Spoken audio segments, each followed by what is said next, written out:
Wait a minute. That's not the movie poster I remember. Isn't the robot supposed to be holding Scarlet there? Oh, another of the studio's requests. They made some market projections and decided this image would sell more copies to future demographics.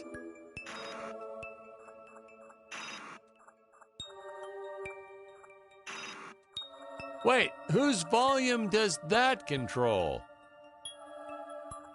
Hey, is this thing on? Can you hear me all right? Yeah, all good.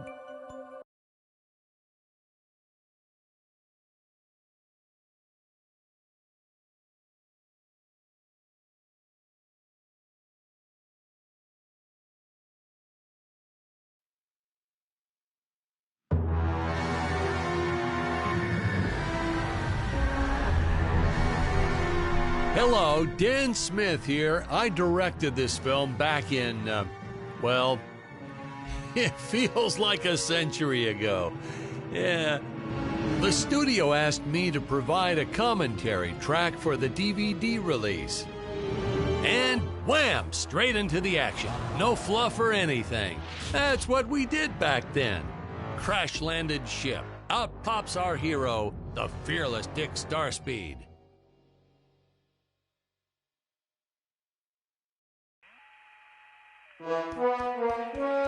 The ship's velociter reactor is damaged. I believe that I am stranded on an alien planet. Played, of course, by actor Jonathan Digby. Went on to some minor roles after this. Such a shame. I thought from day one this guy's got leading man written all over his face.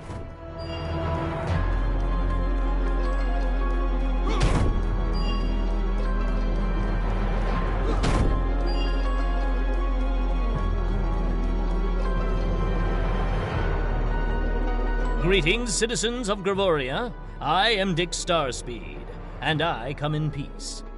Probably shouldn't have had Dick draw his weapon when he was talking about peace. Well, maybe one day we'll go back and CG it into a sandwich or something instead. Ha! Just kidding. And this is what people pay to see. A no-name middle-aged B-list actor duking it out with stuntmen in costumes. Such stunning choreography. Now, the extras in those robot suits really knew how to take a punch. Oh, literally. I told Jonathan not to hold back. Give it all to him. Kick him in the nuts and bolts. Holy smokes!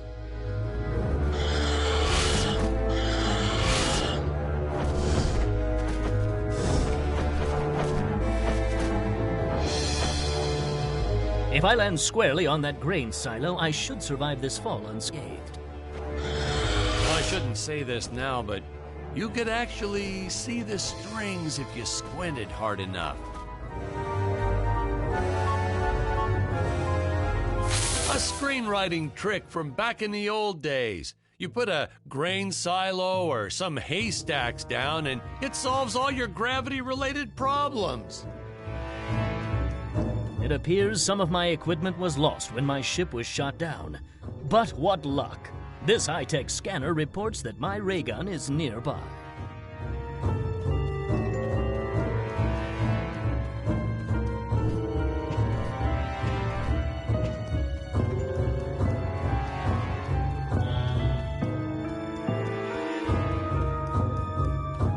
Oh, the dinosaurs! You just don't see quality stop motion like this anymore, do you? Someone actually sat there and moved them, frame by frame. Today, it'd be done with computers, but where's the artistry in that?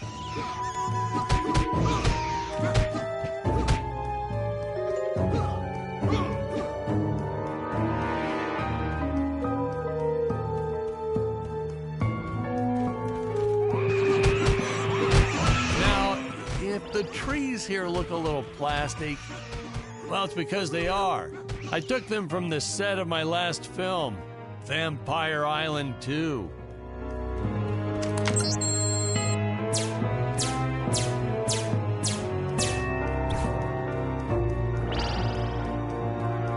We got our fair share of nasty letters from scientists complaining about our portrayal of the dinosaurs.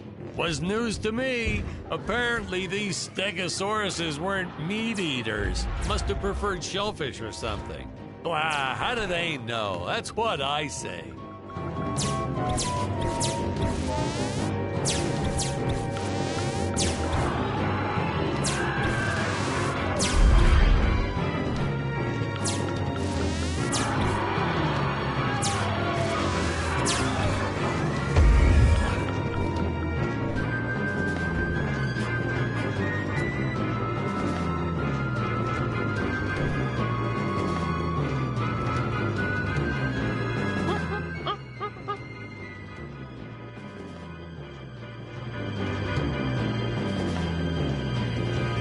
As usual, the local population is defenseless. That's where our hero steps in and saves the day.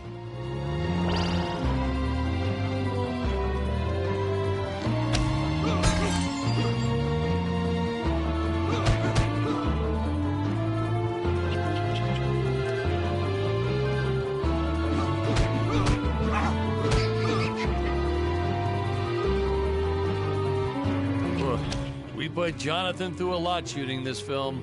He wasn't the best actor, especially when reacting to getting hit. He's what you call a flincher. So I told the stuntman to really just go to town on him. It's the only way to get an honest performance sometimes. Our props master tried to make the weapons soft, but there's only so much you can do. Lucky for us, Dick's entire body was covered in that spacesuit. That thing was a lifesaver when it came to hiding bruises.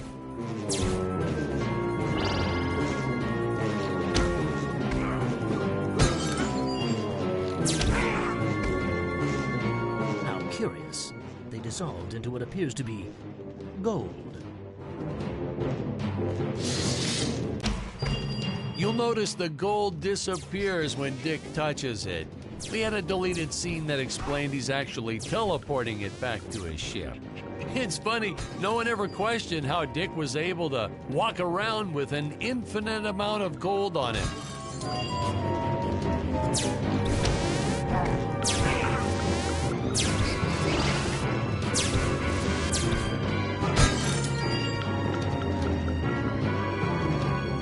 We had to redo these shots. Our first attempt was kind of a disaster. We tried using real apes, thought it'd cut down on the costume budget a bit. But have you ever tried working with apes? They are the worst actors ever. They don't sit still for a moment, and the second you take your eyes off of them, they're flinging their feces all over the place. Jonathan refused to work with them after he got well, let's just say that he had to take more than a couple of showers one day. You know, you never forget the smell of monkey poo. We steam cleaned the studio top to bottom. Still never got rid of it entirely. All through the rest of the shot, we kept finding those little surprises hiding inside various props. Boy, were those the days.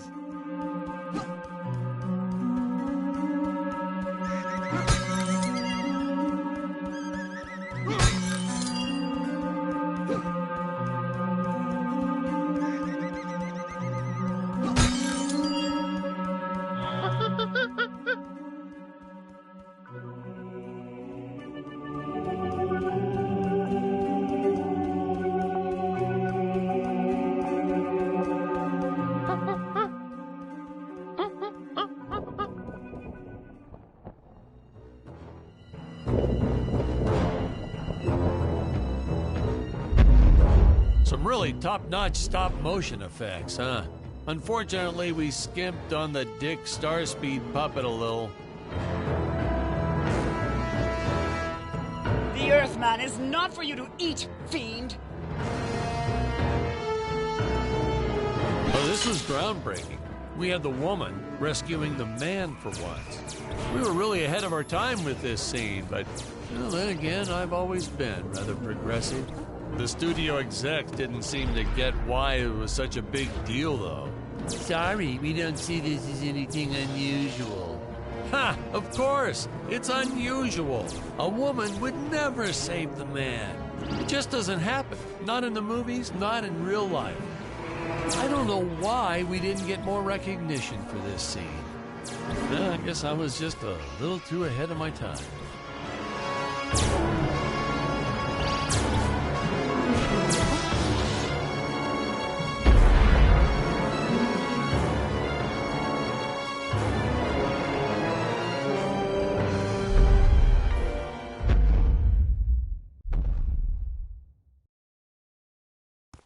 We're supposed to be seeing Dick and Scarlett's first dialogue scene here. Thank you for saving me, strange woman. What is your name? I am the magnificent Scarlet Nova. Do not question my motives. Just be happy that you are still alive. I must speak with my father at once. I shall teleport to his chambers.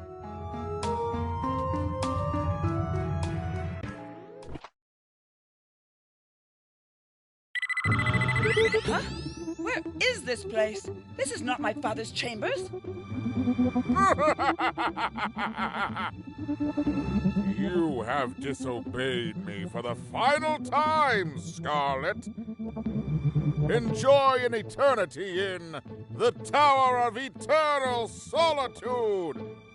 For all eternity! The old fool did not notice I am wearing my jetpack. Booster usage. Jump. Wait. Wait. Use booster. Survive deadly fall.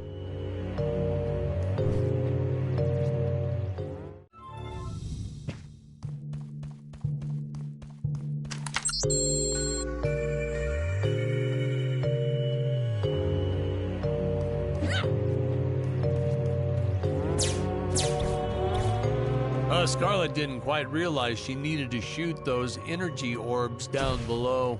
Keep in mind, Stacy was doing this on a soundstage, okay?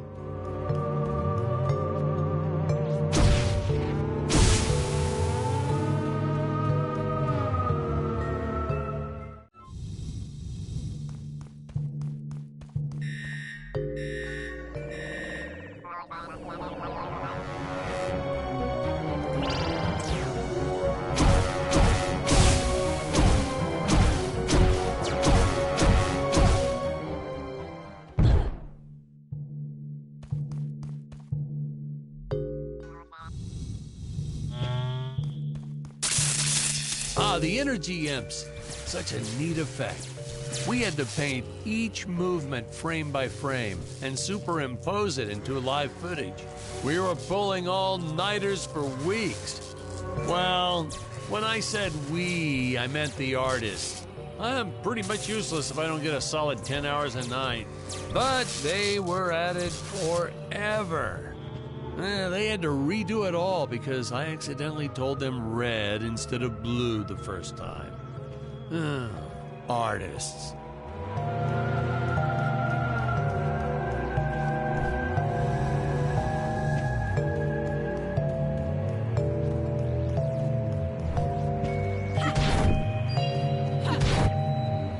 Curses! My father revoked my access to the teleport terminals. I shall only be able to utilize the ones I activate manually.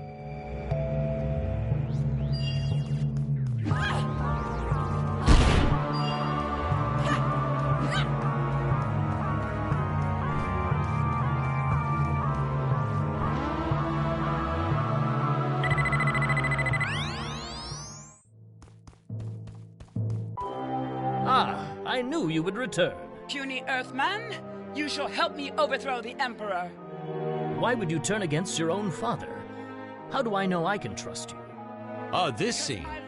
This is practically Shakespeare in outer space. Just as the entire planet does. And, huh? Patrick, what's wrong with the video? Sorry, sir. Technical problems. Darn it, we're missing some really good writing here. There. Sorry about that. Well, we just passed right by her big scene. Basically, they agree to work together, but one must stay behind in the sleep chamber at all times. Should I rewind? Never mind. I'll continue from here.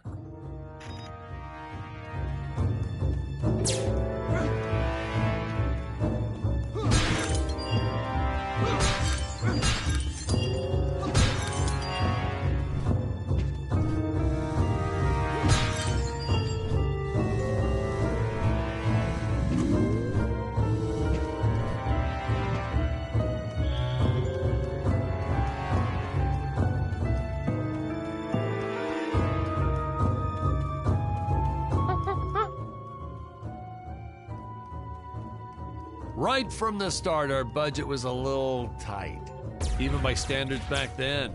To make do, Tony shot a couple scenes in black and white. Originally, he intended to use it for flashbacks. But then I had to break it to him. Our film doesn't have flashbacks. We almost made it a silent film just to cut costs.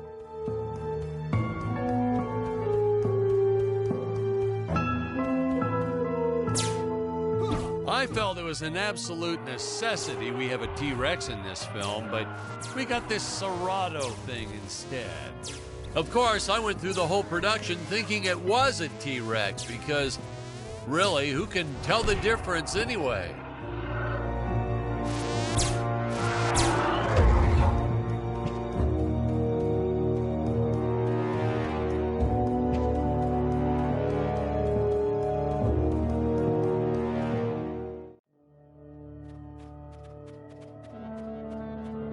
It would appear that now is the time for us to climb the Deadly Tower of Monsters.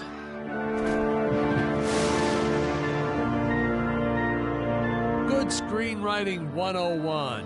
Always announce the title within the film itself. How else are you going to let the audience know your heroes really mean business? Now, that weapon, it's just an electric shaver, but, you know, I bet you'd never guess it was, would you? They look so futuristic.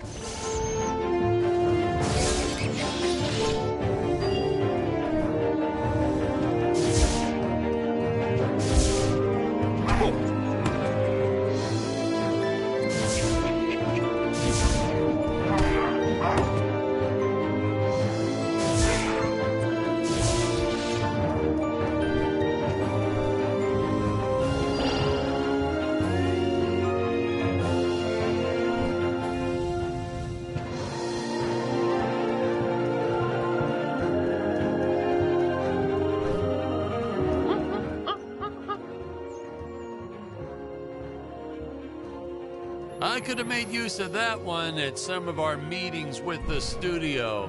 Oh, you'd like to see records of where our budget went to this month? Sure, let me get that for you right now. Boom, boom. Yeah.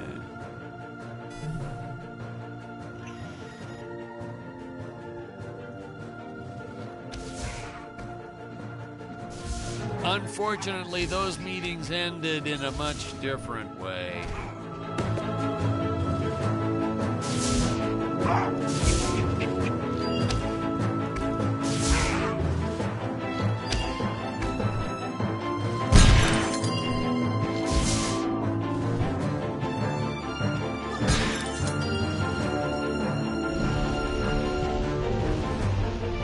I know a taxidermist who helped us out with these bat creatures for real cheap.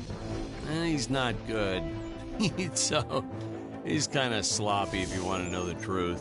But that's the best part. A sloppy bat looks scarier. Oh, but you gotta sew up that sphincter.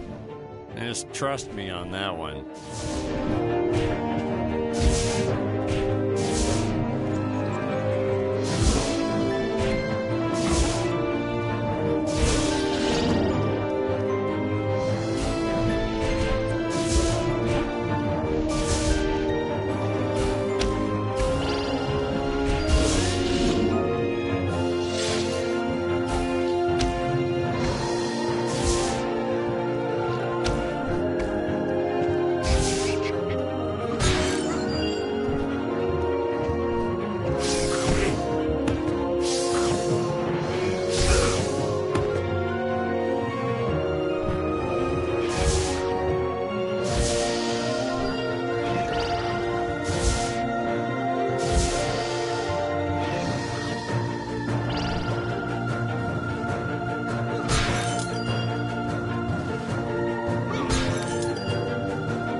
squids.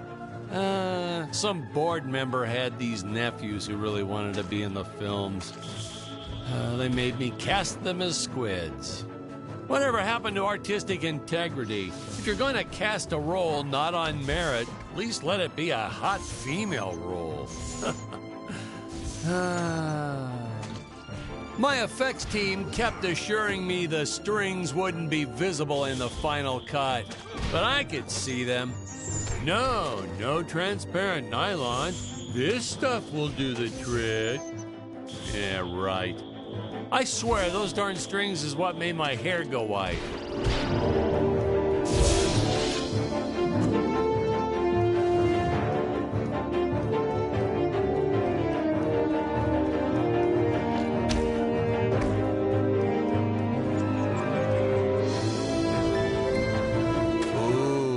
The fearless sea monster, always patrolling the shore, eagerly awaiting for his next meal.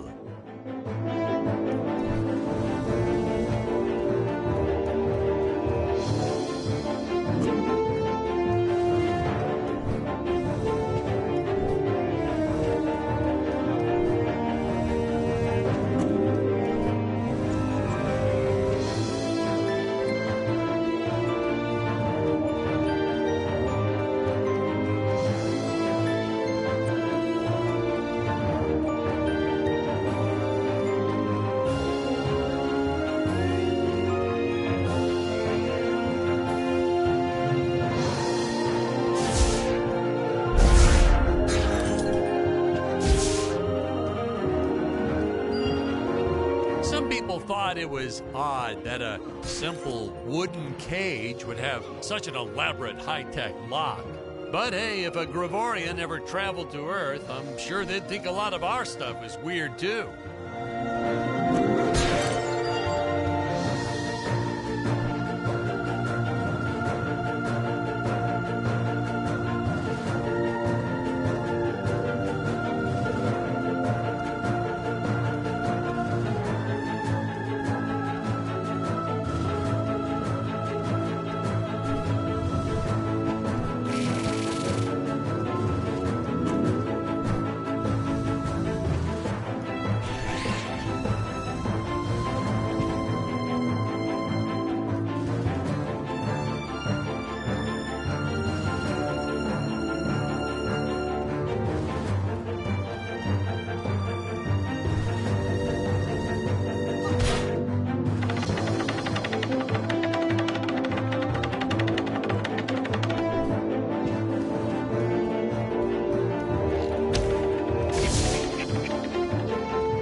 Teleport usage. Jump. While in the air, use teleport. Quickly return to upper floor.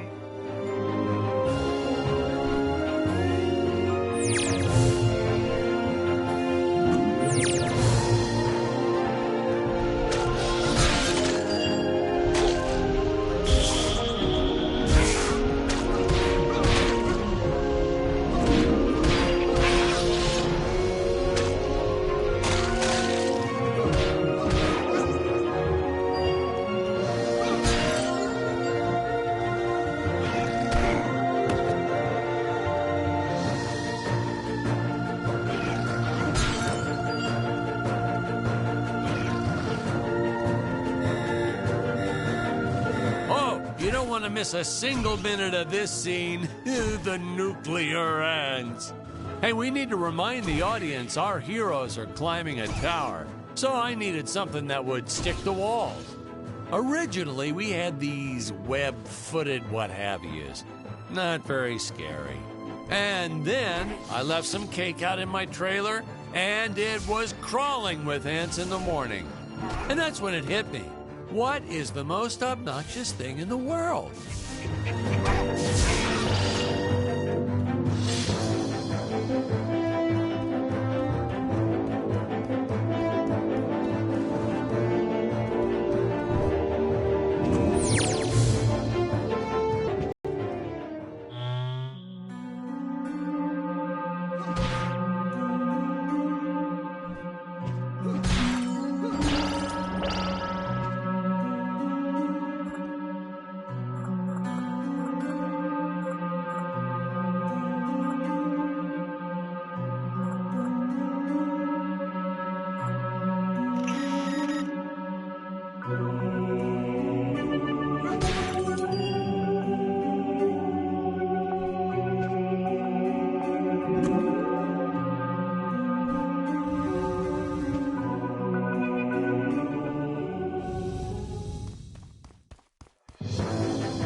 Oh no!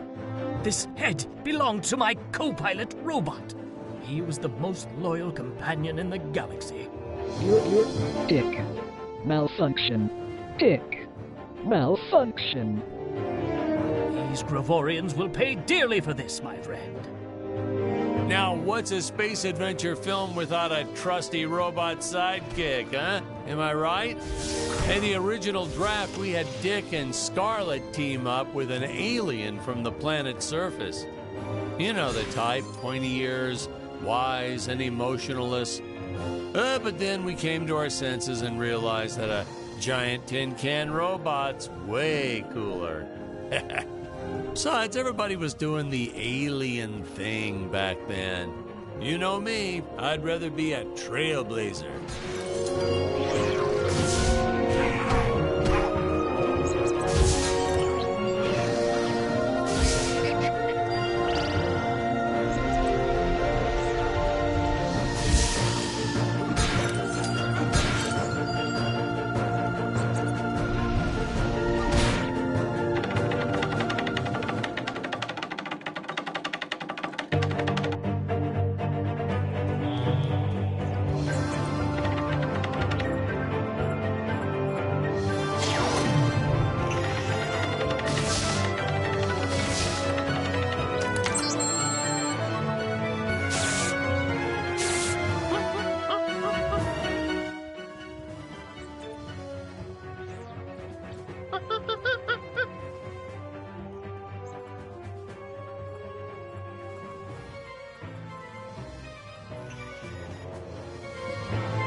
The insurance company made us install those safety guards after our actors fell off the set one too many times.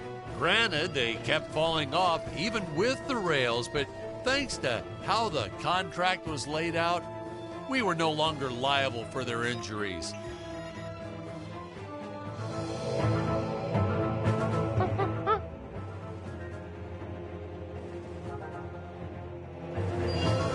Well, ladies and gentlemen, I guess it's time to talk about the elephant in the room. Why on earth does this crazy film have title cards on screen when people are talking? You're thinking that, aren't you? I know you are. I would be too. Well, we had thought about making it a silent film at one point, so we shot a lot of scenes up close like this, with the dialogue written out for the audience to read. Well, when we swapped over to making a talkie, well, we just decided to keep on going rather than reshooting all those scenes.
Best part about being in showbiz, craft services.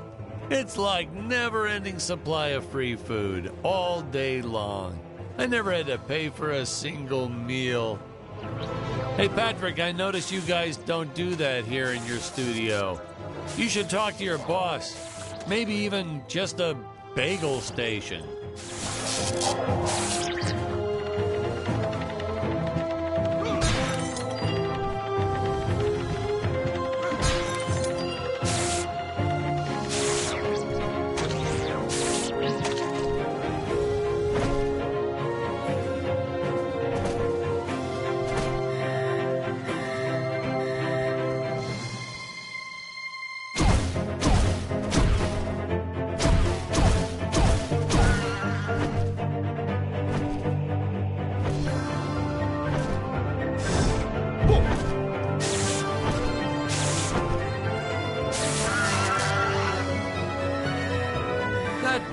nitpicking science community also complained about these Terra whatevers breathing fire.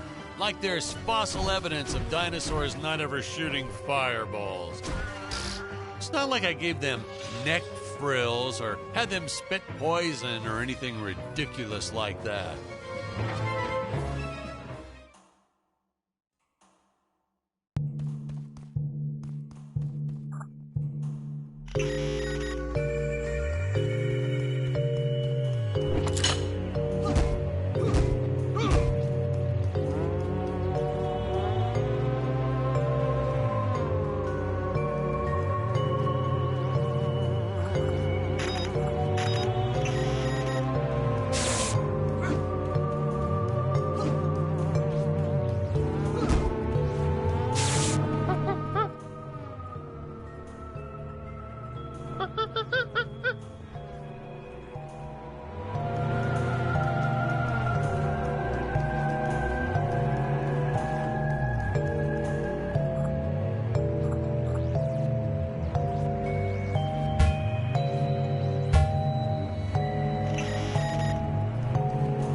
As luck would have it, the next lot to ours was filming some horror movie set in Transylvania. So we signed a soft contract with them to use their set after they wrapped for the day. And by that, I mean we kind of snuck in and filmed it real quick when no one was looking. I had my assistant Phyllis keep a lookout for the security guard.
Hey, most days, the effects team really nailed it. Dinosaurs, saucers, hey, you name it. But these, deflating rock boulder cubes, not their best work.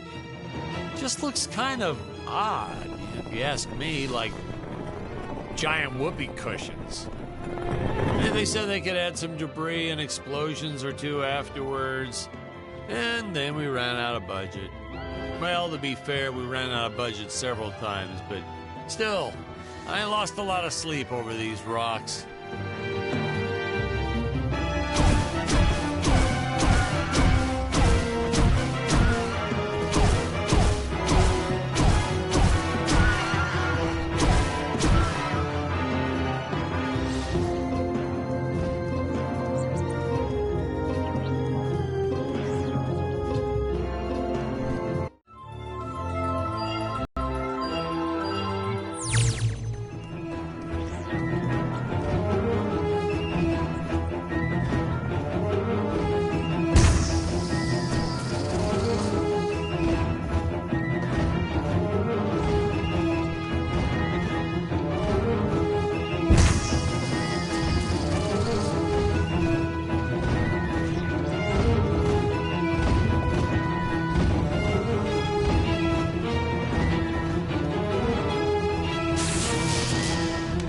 first tried this one with regular logs, well, that was disastrous. I'll tell you, never mess with physics. It was kind of, well, to be frank, it started out nice, but then, well, it was a death trap. Just plain and simple, it was a death trap. Poor kid holding the boom almost broke his leg. Guess he played basketball in college or something, because he leaped right at the last second. Whew, crisis averted. My props guy wanted to swap them with some spongy material for safety, but I had a better idea. Let's set the logs on fire. Then the crew will be sure to be safe dealing with them.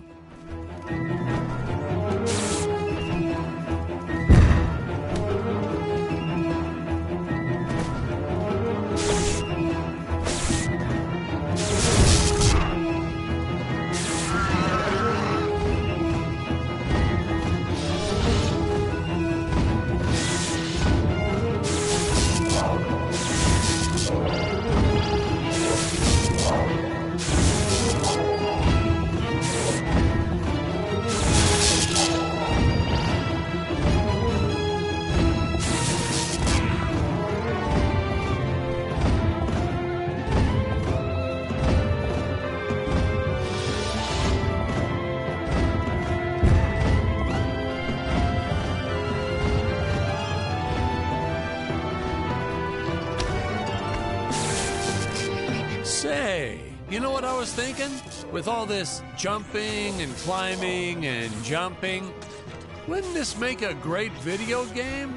Isn't that what all those video games are about? Jumping around? Well, yeah, and killing. There's jumping too, but mostly the killing. What? Patrick, that's awful. What sort of example are we setting for our youth? Well, movies are pretty violent too. Your heroes have killed everything in sight. You had Dick shooting a dinosaur in the face in the first 5 minutes. Well, Patrick, that's different, you know? What we did on film, that was art. Video games aren't art.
Hey, now what's going on? This isn't the right cut. Sorry, sir. These must be unused scenes for the DVD extras.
some real action. Nothing like an adrenaline boost to get our hero to really start wailing on those monsters. We were unsure how to represent a surge of adrenaline at first, but I think we nailed it. Yep, definitely nailed it.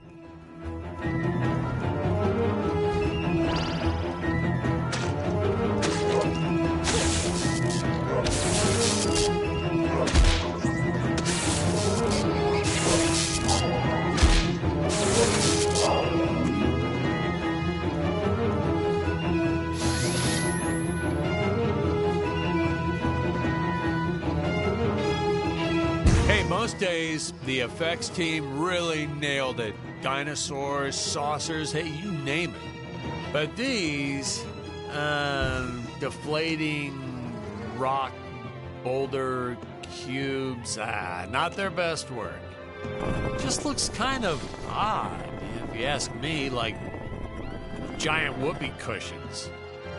And they said they could add some debris and explosions or two afterwards. And then we ran out of budget. Well, to be fair, we ran out of budget several times, but still, I lost a lot of sleep over these rocks.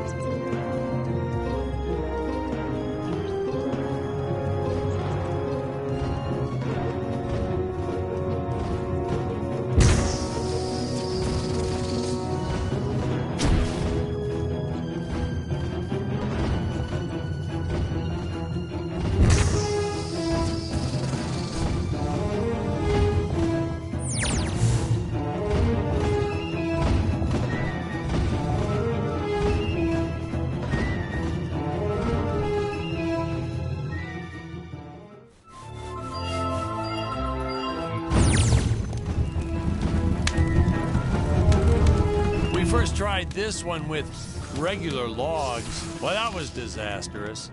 I'll tell you, never mess with physics.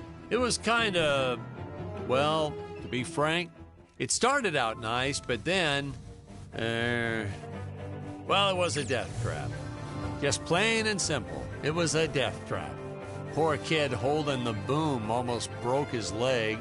Guess he played basketball in college or something, because he leaped right at the last second. Whew! Crisis averted. My props guy wanted to swap them with some spongy material for safety, but I had a better idea. Let's set the logs on fire. Then the crew will be sure to be safe dealing with them.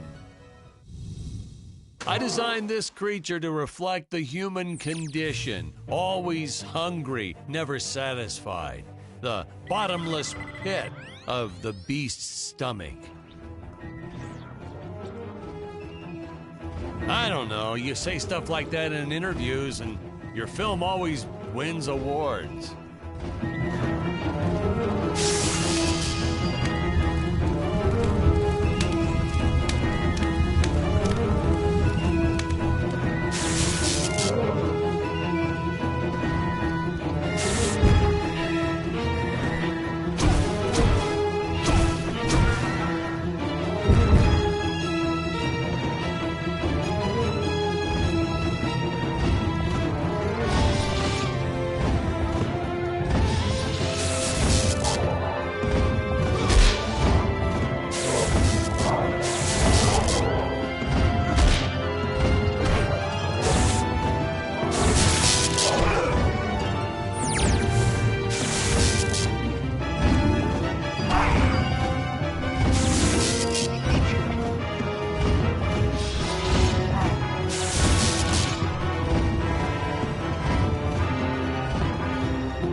You know what I was thinking? With all this jumping and climbing and jumping, wouldn't this make a great video game? Isn't that what all those video games are about? Jumping around? Well, yeah, and killing. There's jumping too, but mostly killing. What? Patrick, that's awful. What sort of example are we setting for our youth? Well, movies are pretty violent too. Your heroes have killed everything in sight. You had Dick shooting a dinosaur in the face in the first 5 minutes. Well, Patrick, that's different, you know? What we did on film, that was art. Video games aren't art.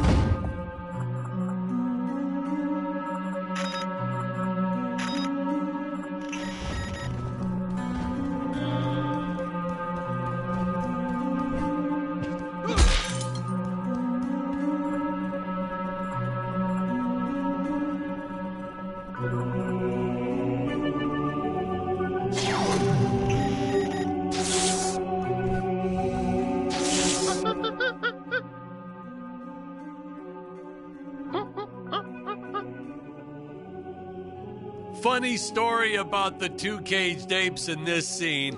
I had completely forgotten about them when we wrapped up filming on the set.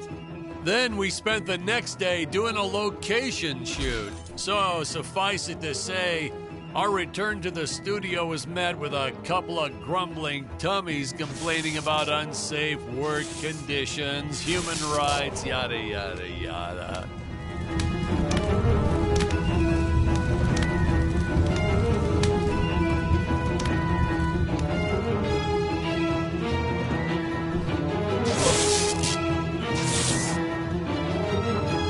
Hey, Patrick, I was thinking we should take a little break and get a bite to eat.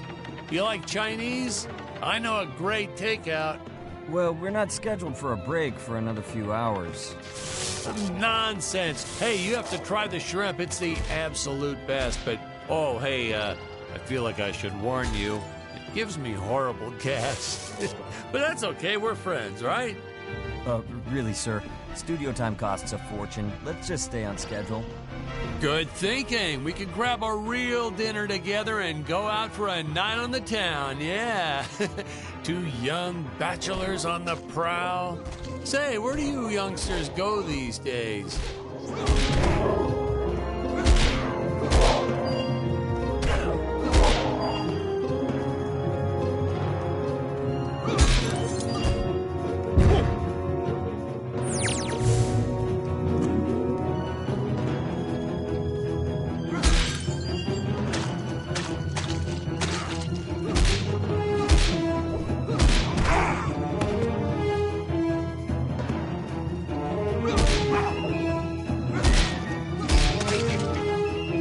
This movie may not have made the big splash in Hollywood or even made the budget back for that matter, but hey, in the end, I think it was still worth making just for those die-hard fans that really love it. I attended a lot of sci-fi and movie cons, and to this day, I still see fans showing up dressed as aliens and apes and dinosaurs. Does a man proud.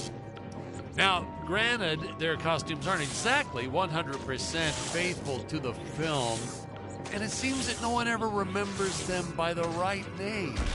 But still, knowing that we still have fans like this promoting the film decades later, it puts a tear in this old director's eye.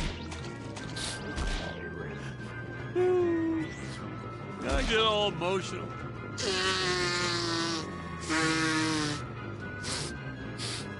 Okay.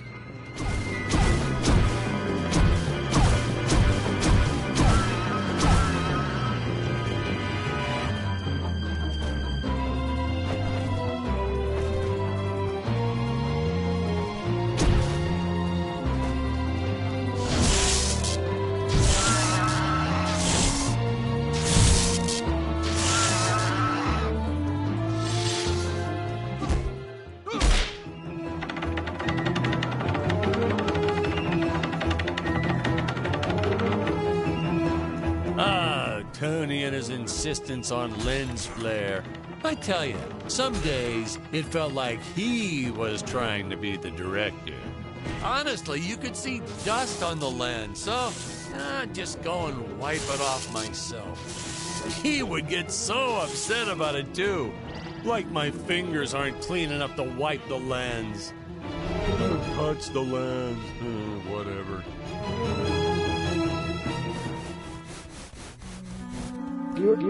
Danger. Human speed is not enough to pass through that fan. Chance of death 100%. Retrieve the time vortex device if you wish to go any further.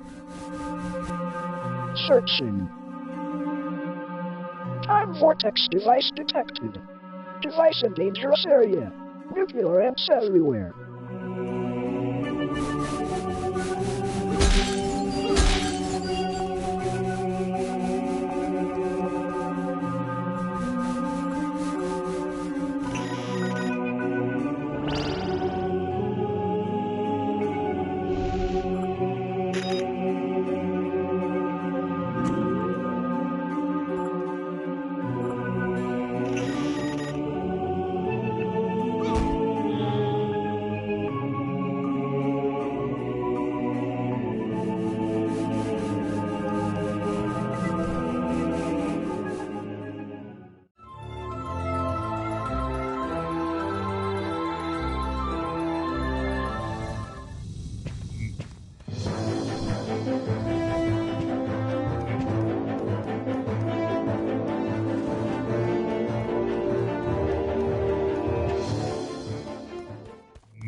So, do we get any backstory on Dick? Why'd he travel to Gravoria in the first place?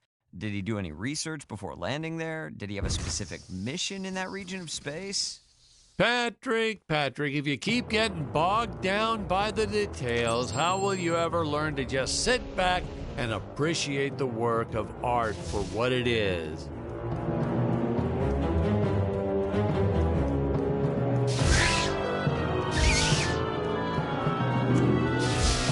Production tip, ladies and gentlemen. No matter how sunny it is, don't store your papier-mâché props outdoors. They will get rained on. It's the law in this town, like Occam's razor or Stockholm Syndrome, or I forget what it's called. What in the cosmos? It's my co-pilot's body! I believe that I can repair him. Oh no! I am trapped!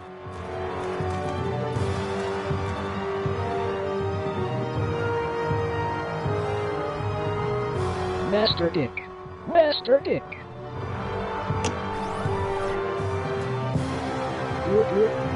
Functions restored. Threat detected. Must eliminate. Fun fact! Hey, we actually had an actor inside the robot suit moving him around. I bet you thought it was an actual robot, huh? That's how good he was. No rest breaks or anything. Hardest working actor I've ever met. What a trooper. It was a shame we couldn't afford to pay him. And of course, since he wasn't on the payroll, I couldn't officially add him to the credits. But still, what a trooper. Wish I had a dozen actors like him.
Dangerous radiation detected.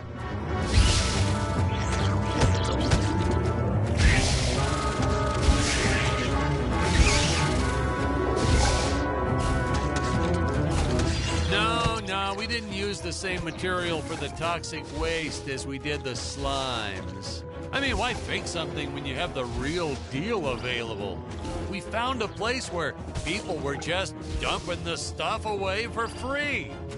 I was hoping the crew members handling it might get some cool superpowers from it, but no, nothing like that.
I will strike down upon you with great vengeance and furious anger.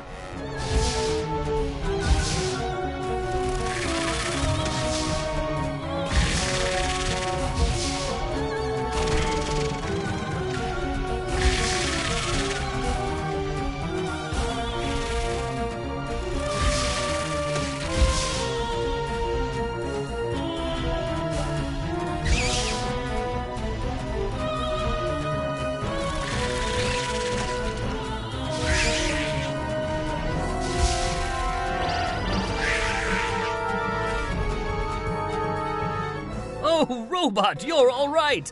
And you saved the day. You're threat eliminated. Looks like the Emperor's days are numbered. At long last, we have assembled our team. A lot of reviewers and fans, too, always wondered why we shot so few scenes with all three heroes in it together.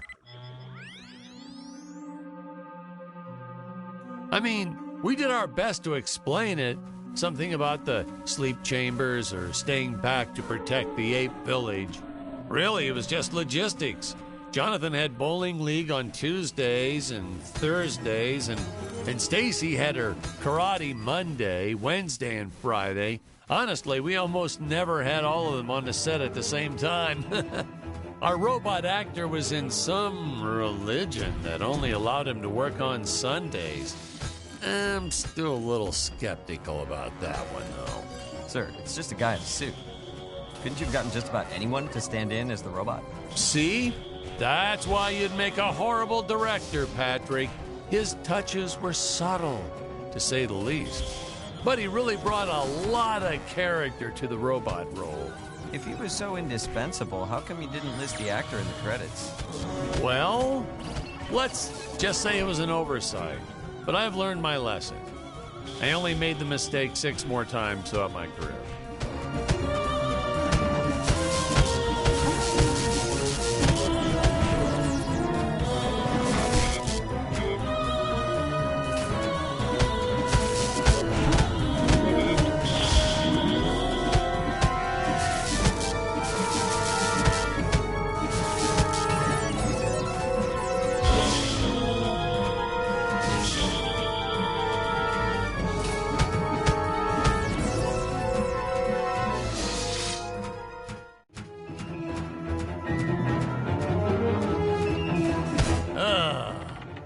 These rickety old things, the higher up they went, the more they sounded like they were gonna fall apart. I'm amazed that no one ever got hurt, or worse, riding these things. Well, there was the actor we originally cast for Dick's role, but we don't talk about him.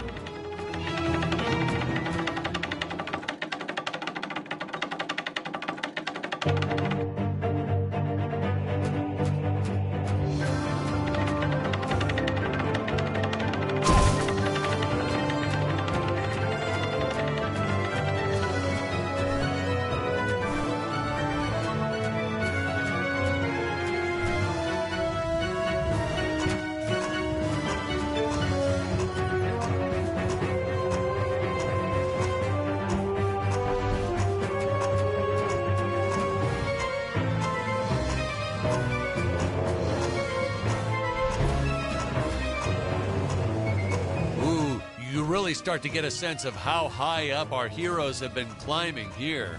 Reminds me of how the crew always used to comment on how high everyone was.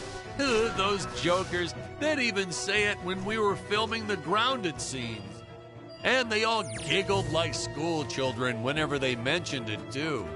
So I'd make sure to laugh even harder so they'd know I was in on the joke. Whatever it was.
This beast here. I must make for higher ground.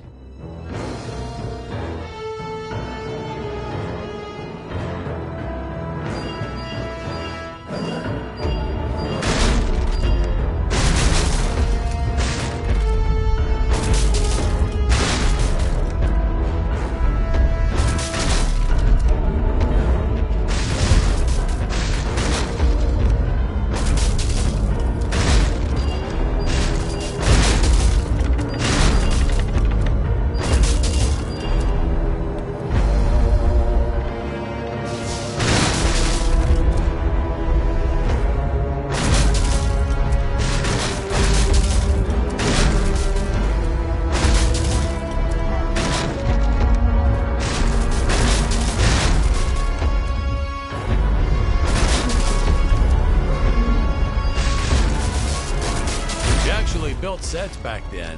Props, walls, you name it.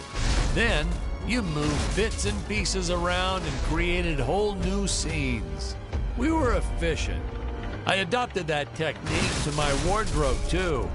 If you mixed and matched efficiently, you could get by for years on only a handful of shirts and underwear.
I can never get enough of these free-falling shots. Something so invigorating and freeing about them. Like sticking your head out of the sunroof while driving on the freeway.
I hear modern science fiction directors sometimes put the lens flare in on purpose. Why on earth? What's the next trend? Dead fly on the lens? Jeez. Watch. You won't believe me, but you just watch. It'll happen. Some big shot will do it for one scene, and the following year, everyone will be doing it.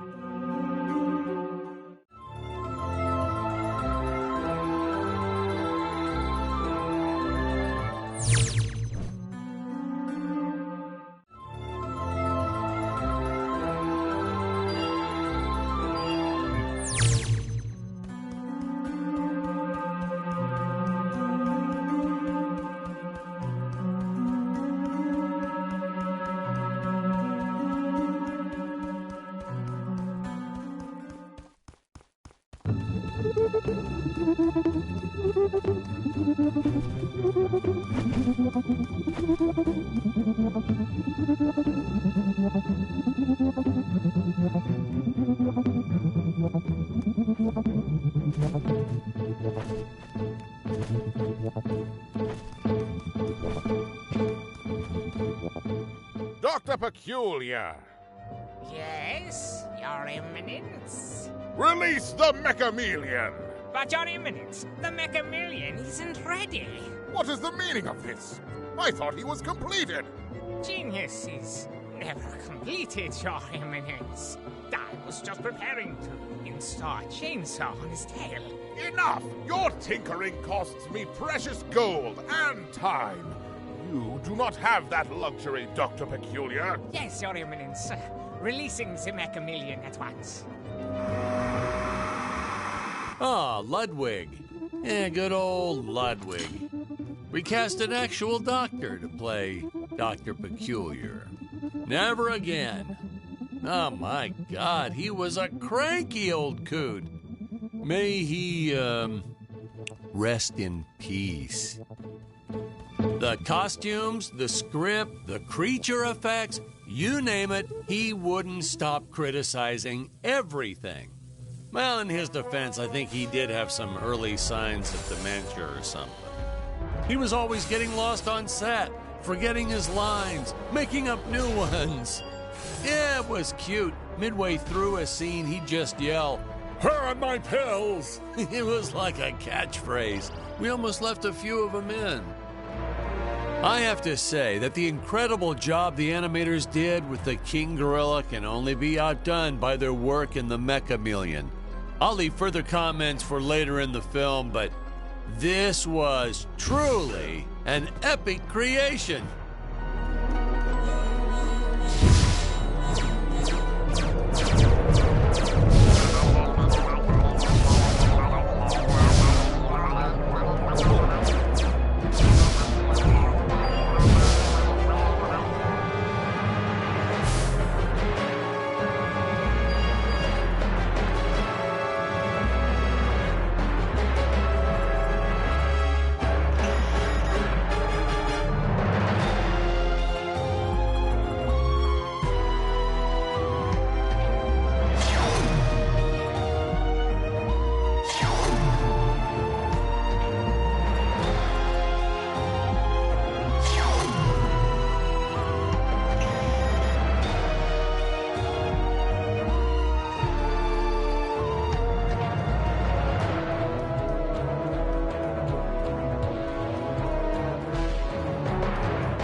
Here we see our first glimpse of a technique I used throughout the movie.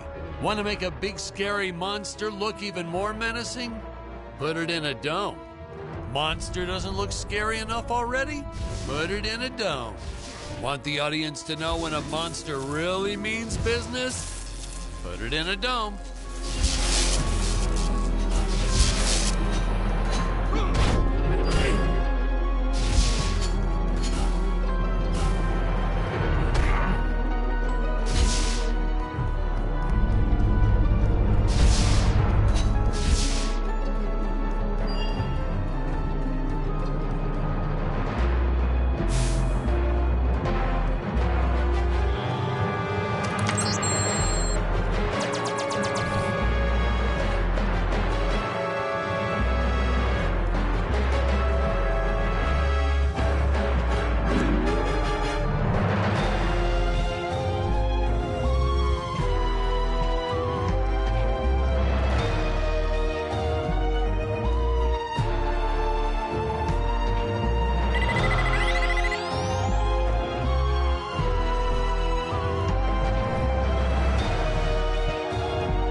saucers. Oh, these guys were just adorable.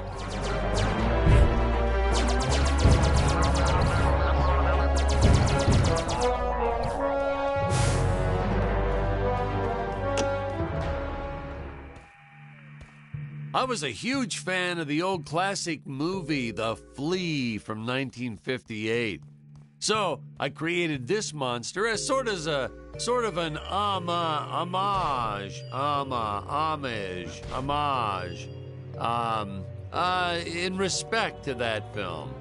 I have the darndest time with that word homage. Man, oh man, that whip. We probably should have invested in some training courses so the actors knew how to properly handle it, but instead we just let them flail it around wildly. You know that saying, it's all fun and games until someone loses an eye? That's true. And that's the story of why the Emperor wears that metal monocle. Greg was a real trooper about it, though. Didn't even seem fazed that he'd have to wear an eye patch for the rest of his life.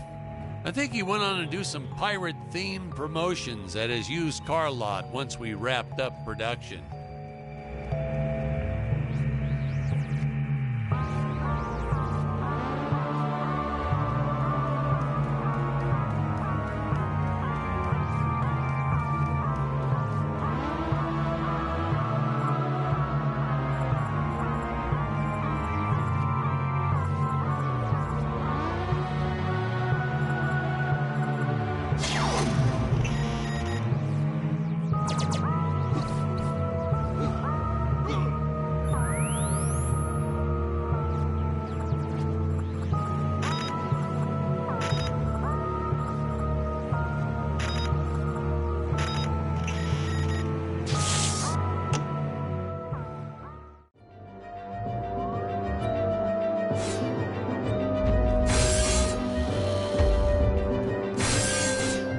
Is my Mechameleon?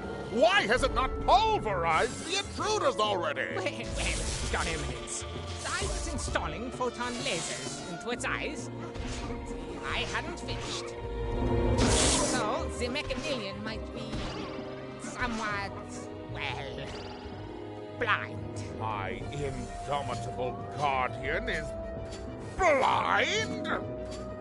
I do not tolerate failure, Doctor.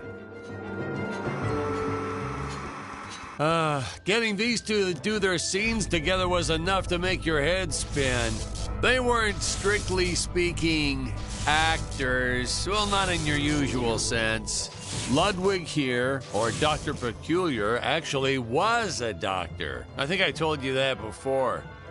Greg, our Emperor, well, that's a whole different can of beans. Our casting guy found him at a used car lot. Greg talked him into buying just a horrible car. Thing never ran. Oh, then when he tried to get his money back, Greg just laughed maniacally. So, doggone it, he offered Greg the role right on the spot. He said, "Dan, this guy is perfect." We were running out of extras and clay sculptures, but we needed more monsters. Oh, please, more monsters. So we had this brilliant idea. If you stick a puppy inside an old vacuum cleaner, wham, instant monster. Throw in a string of Christmas lights and it's camera ready in 5 minutes. And that had to be some kind of world record or something. Fun fact, boys and girls, cinematographers don't like it when you use their dog without asking permission first. But hey, to that I say, what goes around comes around. Little Buster here ruined so many shots barking all day long. You don't want me to grab your dog and cover him in Christmas lights? Well, don't bring him to work.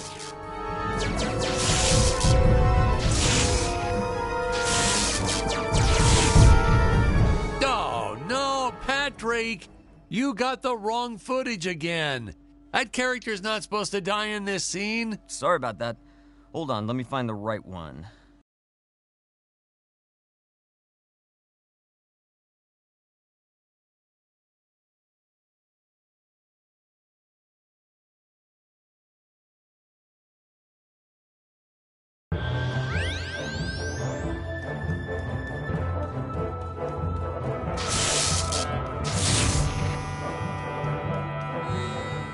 We were running out of extras and clay sculptures, but we needed more monsters. Oh, please, more monsters.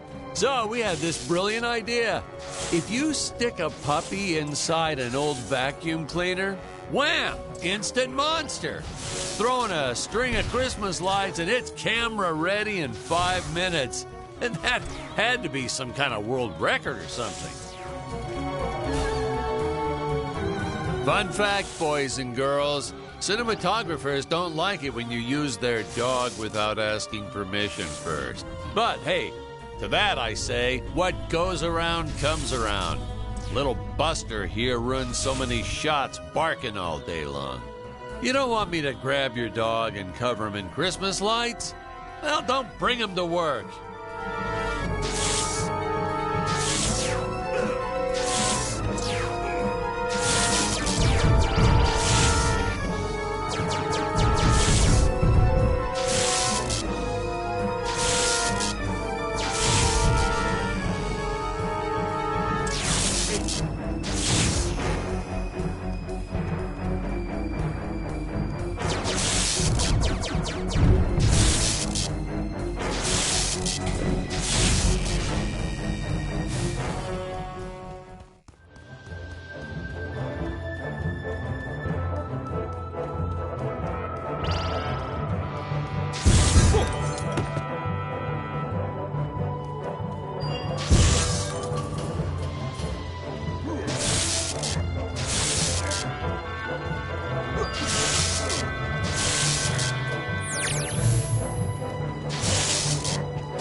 At the altitude where Dick's rocket ship had crash landed at the start of the film. When I think back about all the work we did, building this darn tower and making models and costumes and sets and props, and then trying to keep it all straight during filming and not getting anything all mixed up, it's exhausting. Just thinking back on it is exhausting. I wish I could tell my younger self to just direct romantic comedies. It's the only way you'll get a good night's sleep.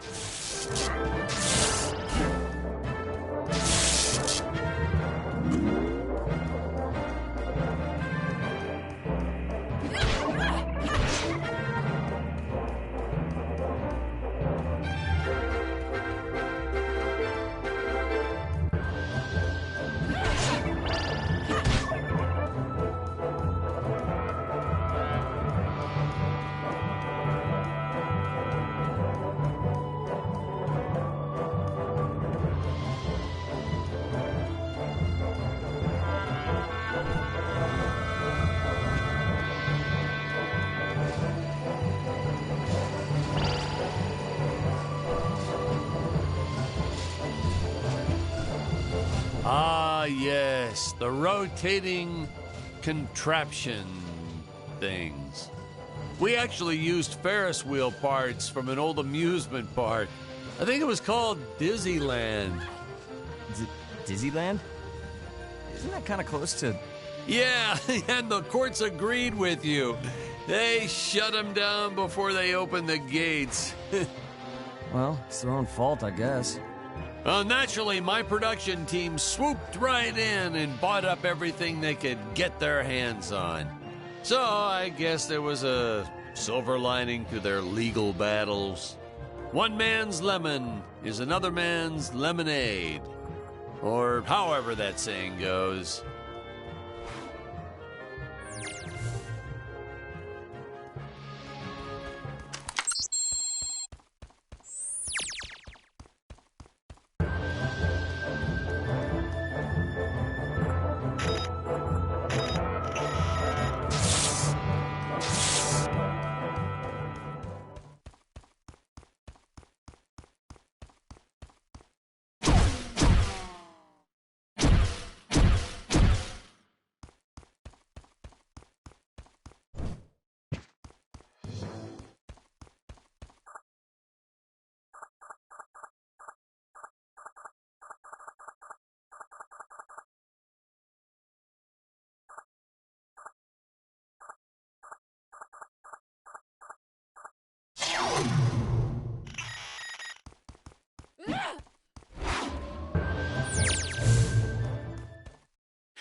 Fun fact, the statue of the Emperor is actually as big as it looks on screen.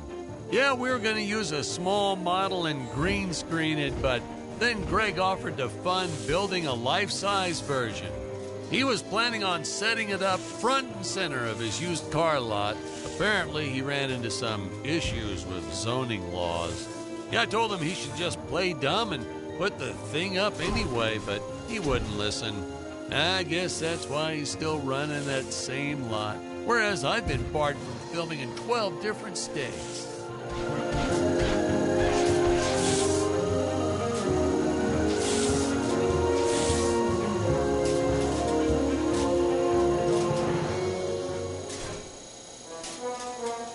If I told you how much gold paint we used on these darn sets, you wouldn't believe me. We were originally trying to decorate this whole set in precious stones. I wanted that sparkling effect, but then my props guy shook his head. I've learned that when he shakes his head, it's best to go with Plan B. Unfortunately, Plan B meant a cement mixer filled with gold paint. It was so much hard work, even I had to finally roll up my sleeves, dive in, and call some interns from the community college. Man, there's nothing college kids won't do for free pizza.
In this scene reminds me of a big fight I had with the studio head. Word to the wise, when the guy funding your movie offers you a suggestion, stupidest idea ever is a phrase you should shy away from.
have come here to end your empire and free these apes from your tyranny.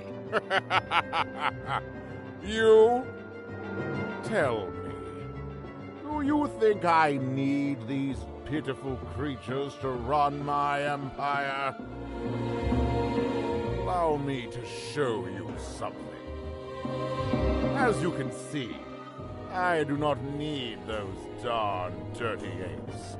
It is a kindness that I allow them to survive. I give them work so they believe their life has purpose. All I truly want from them is their gold. Gold? Ha! What gold? Have you not seen the result of Gravoria's planet-wide radiation?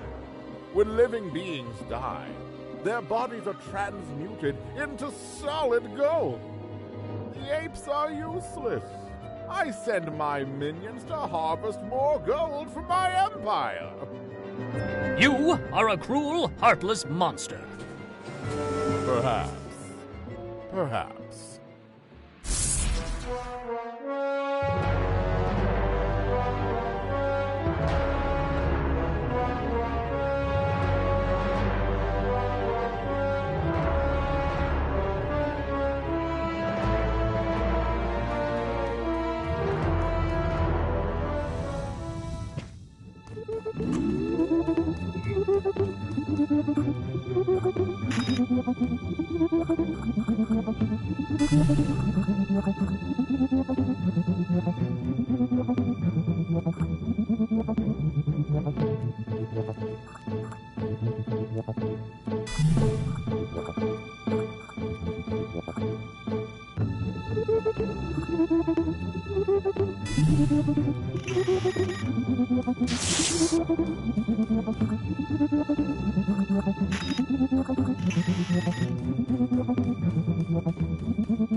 Whoa, that scene always makes me woozy. Hey, Patrick, I think we need a break.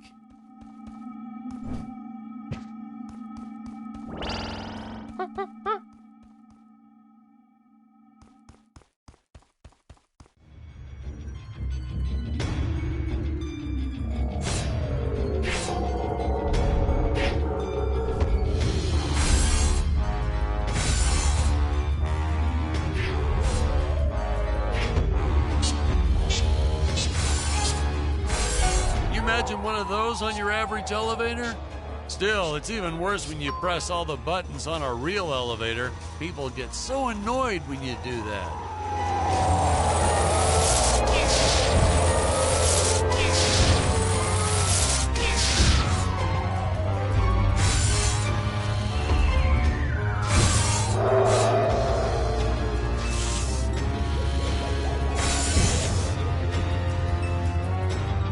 Nowadays, we just click, click, and make all this in 3D with those computers or something. But no computers here. No, heck no. I still don't know how to work one of those damn contraptions.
Construction 101.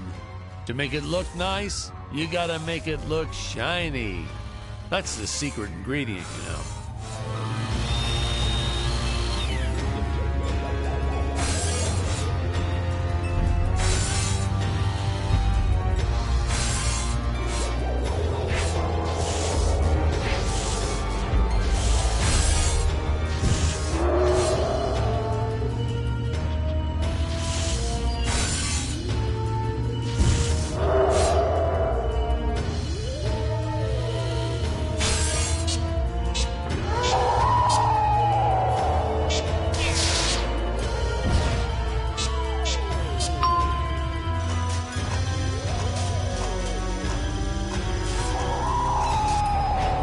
We had 14 production babies while making this movie. One of them was even named after one of the characters, Maximilian J. Peters.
Wanted to go skydiving myself, but I have a crippling fear of heights. Wow, really? So, was this movie your way of tackling that fear head on? Nah, this movie is what gave me my fear of heights. By the end of it, I was directing scenes with my eyes closed to keep from getting panic attacks. Now it's all starting to make sense.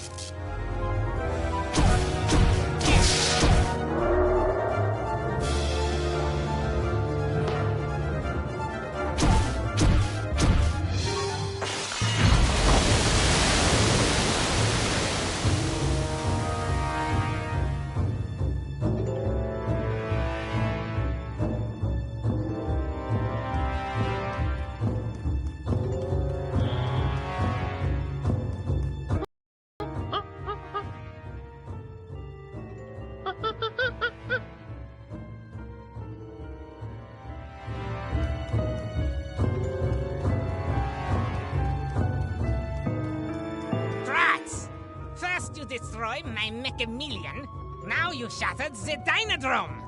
Now they all escape. Do you have any idea how difficult it will be to recapture them all? Dr. Peculiar, why is my dinosaur army running amok? Oh, well, let them roam the island. But, Your Eminence, what if they trample on some of my hybrid specimens? That would be like turning Gregor Mendel's pea garden into soup and forcing him to drink it. Mendel Schmendel, Doctor. I gave you gold to spawn me a dinosaur army, and I expect my army to kill things. Certainly, Your Eminence. But whatever you command, it is so hard to do real science under these conditions.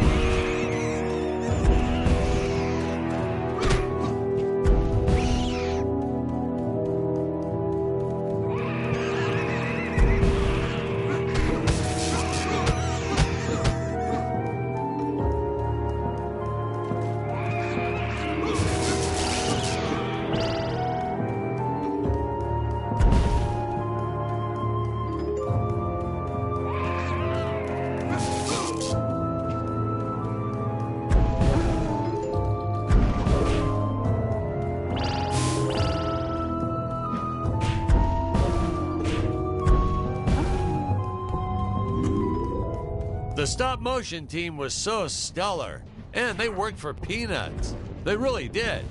I just couldn't get enough of them. The script called for a lot of dinosaurs here, so I said, hey, let's set the record. I told the team I wanted a minimum of 30. Of course, we found out later we were absolutely nowhere near the world record. But I didn't have the heart to tell them. I made them eat some fake plaques and sent them their way.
Okay, now you can stop. No need to go further.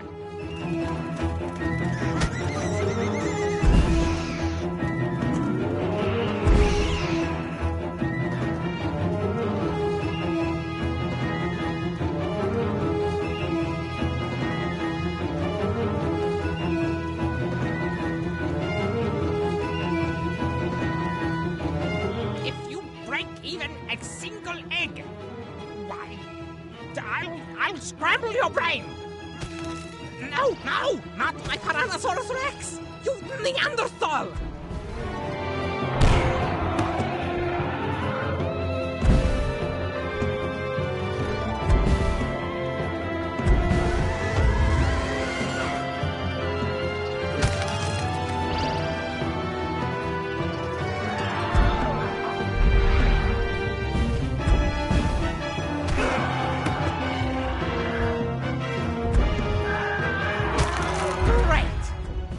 How long it took me to crossbreed killer bees with velociraptors.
you're happy now.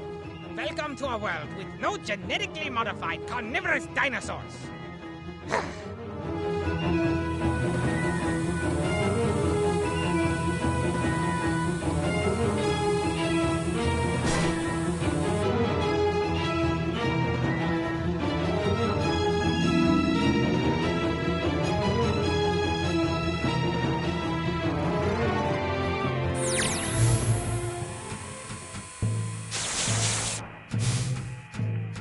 We're calling similar lightning switch. Searching. Available rocket ship detected.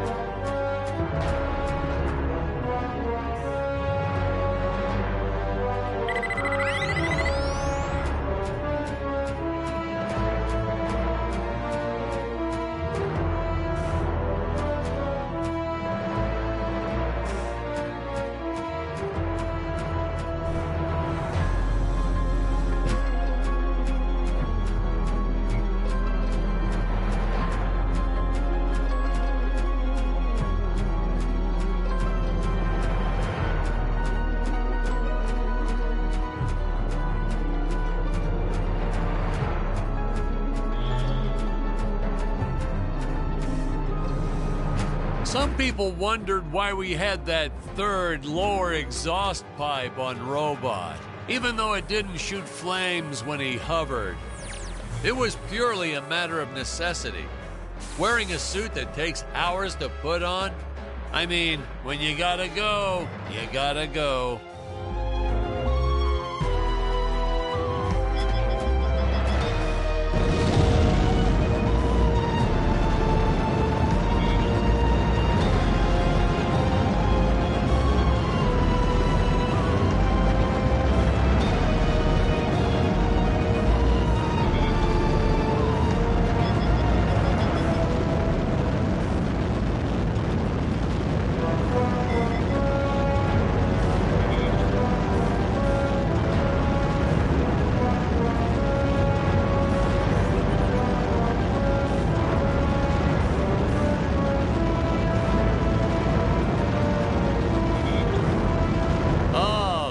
Space Station.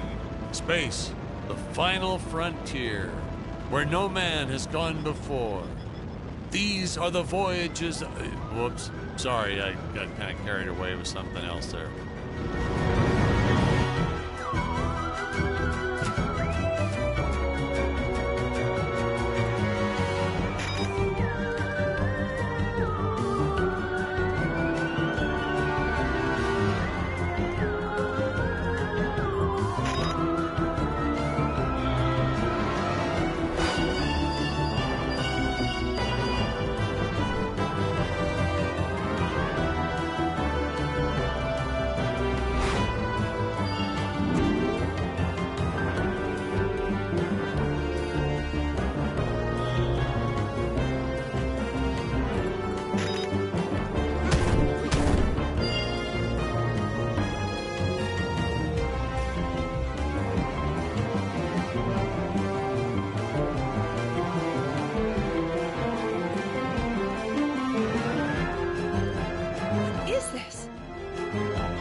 These are men! Other than my father and the scientist, I had never seen men on Gravoria before. It's funny because when she says that line, it almost sounds like she's insulting Dick's masculinity. None of us caught it in the filming. But at the premiere, I saw the reaction on Jonathan's face. Whoops. No!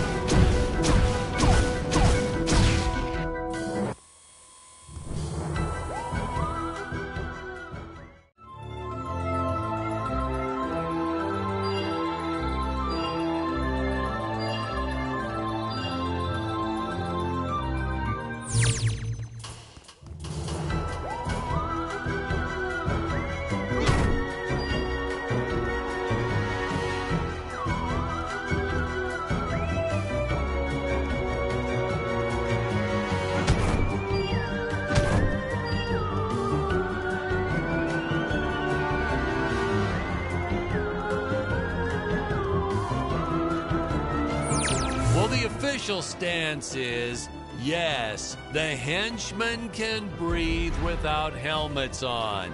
I get asked that a lot by people trying to find plot holes. And that's your answer, people. It's not a plot hole. It's not like we ran out of budget and couldn't afford to buy more glass bubbles. No, sir, that's nonsense.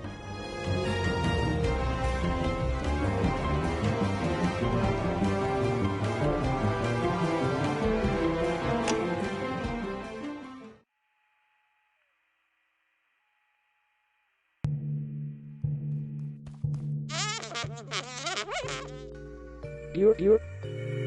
Who are you?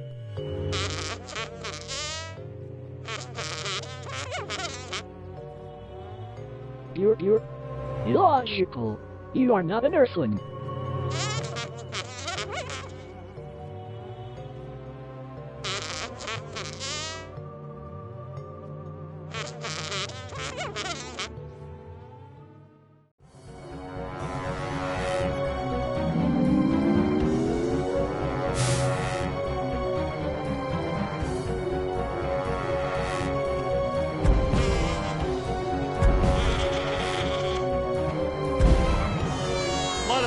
Complained that the fight scenes went on a little too long in my movie, that there wasn't enough story and exposition.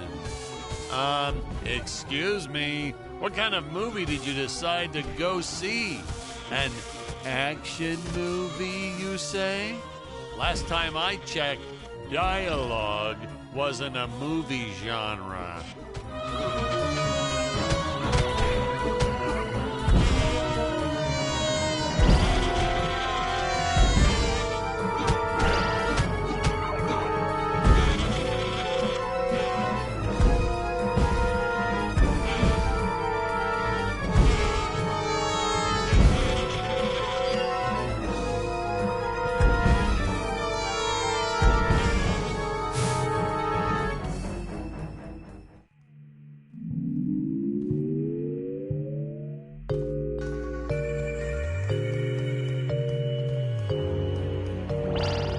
Hey, that frog toy gun always makes me chuckle.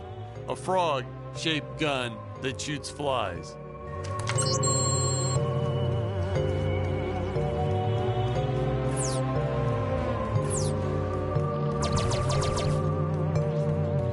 You're... Doctor, from where did those clones originate?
Larger than I ever imagined. My father never told me about this place. Ah, that is because he does not know it exists, my dear. He supplies me with gold, and I hand him little robot toys he can play with. Little does he know, I divert most of the gold into my own experiments. Experiments like my army of atomic monkeys.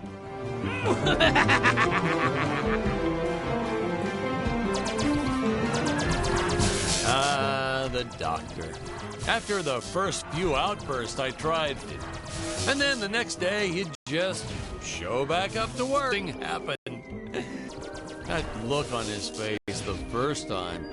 Well, I just made it work. In retrospect, he was a bit creepy, though. always hanging around the ladies' makeup trailer.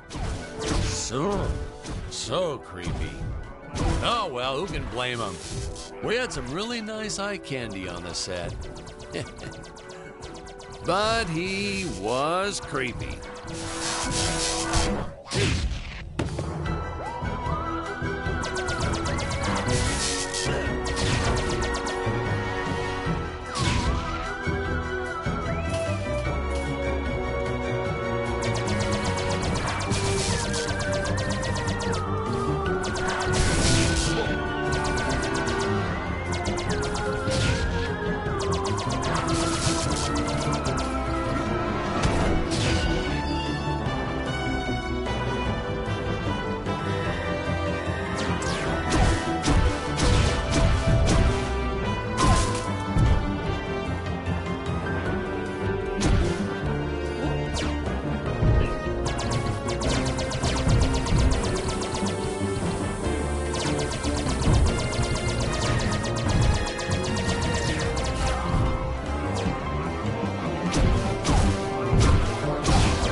Invisible men are always cool, and the great thing is, they're easy to cast because of obvious reasons.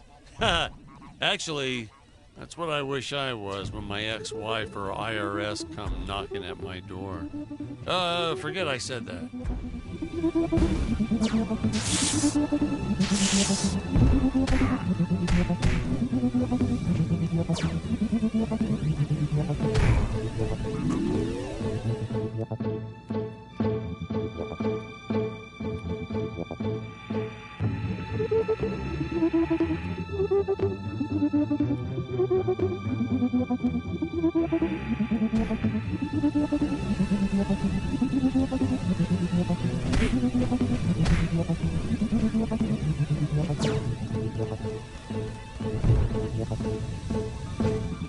Patrick, we've been recording for a while. Can we take a break now? Well, we're a little behind, but sure, let's take a fiver. Oh, man. Man alive, it feels great to get those headphones off. Whew. Whew. That's a load off my shoulders, which is, it's actually a load off my head, which is a load off my shoulder. But anyway, you know, I gotta level with you. Most of the cast, not that great. Worst acting I've seen, probably. Yeah, we'd shoot some scenes a dozen times just to get it right. Hey, Hey, you're not recording anything. It's all good. I'll just make a note to edit this stuff out.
Oh, no, another fake scene.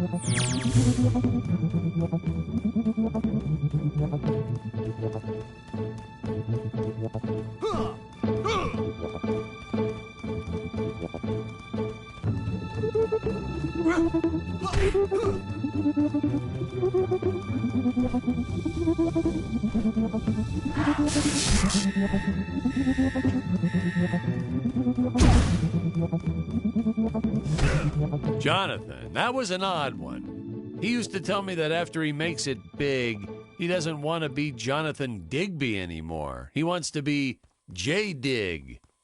He thought it would start a trend or something. Can you imagine that? The first letter of his name and then the first syllable of his last name? It's so absurd.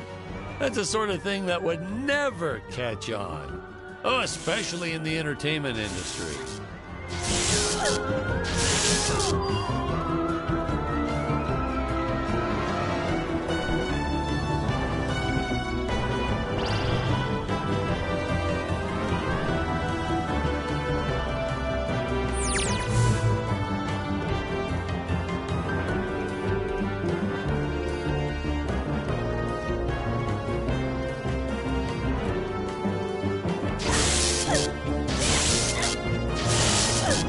Space cogs strewn across the planet for the heroes to pick up, to explain how they're able to keep improving all their equipment. But how does adding gears to something like a baton or sword suddenly make it better? I mean, how do gears even factor? Patrick, let me stop you right there. Are you an engineer? Well, technically, I'm an audio engineer. Exactly. Didn't think so. Hey, keep that in mind next time you criticize things outside your realm of experience.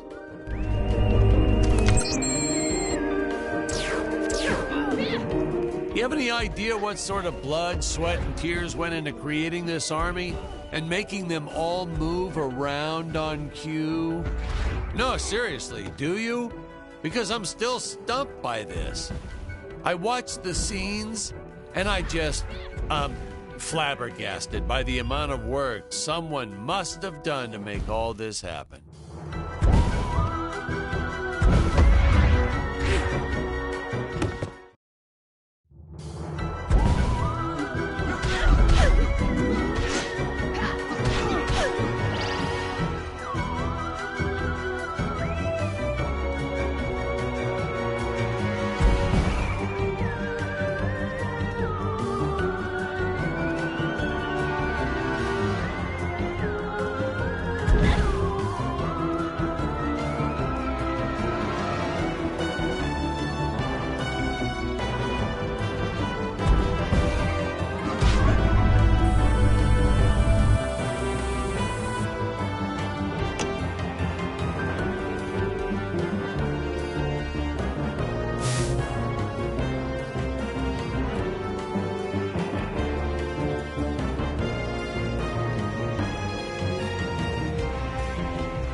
tried a lot of names before we settled on Dick Starspeed.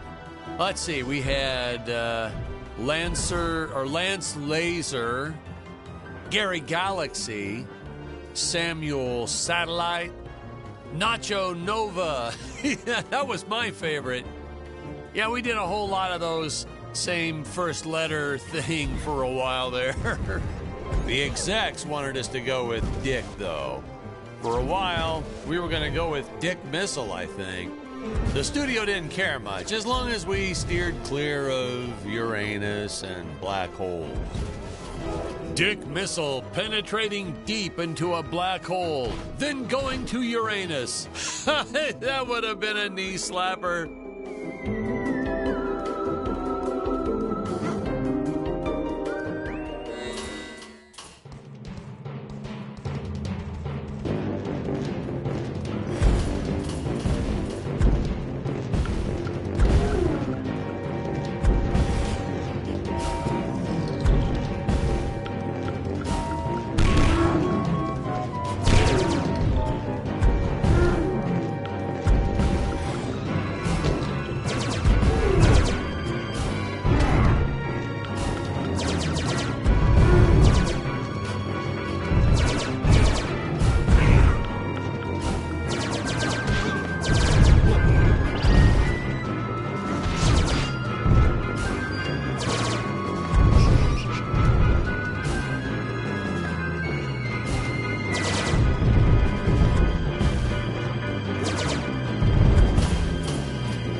Had a blood vessel burst in her eye on our first day of shooting and tried asking for the rest of the day off.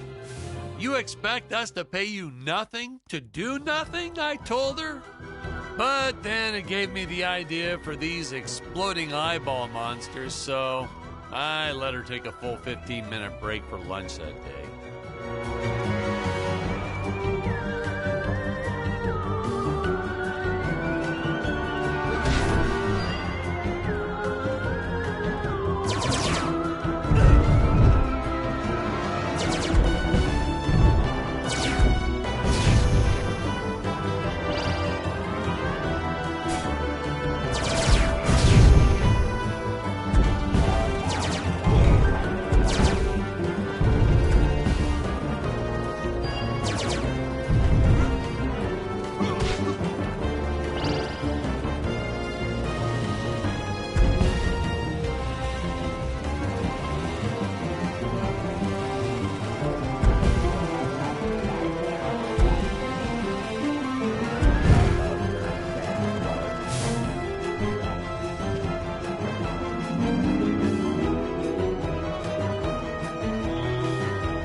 Might have gone a little overboard with how the heroes are always destroying things. The prop master Ralph had intended to use some for multiple scenes, but nope, not the way our actors were busting through them. Ralph ended up having to rebuild each of those boxes and statues and pots and all that for practically every last scene. That's okay, though, because I know he loved it. As did our second prop master, who we ended up hiring after Ralph quit.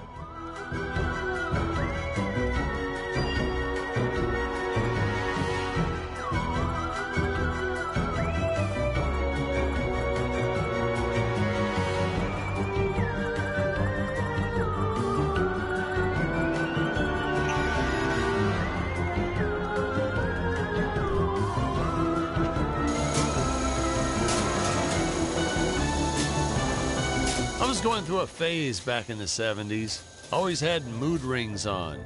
Several of them. I used to pick a color, and then I'd make the actors just keep doing the scene over and over until my rings turned that color. That's how you know we're achieving the right tone for the scene, you know. It used to drive Stacy bananas. She'd call me names and swear, and I'd just say, huh? I don't need a ring to tell your mood right now. She hated that.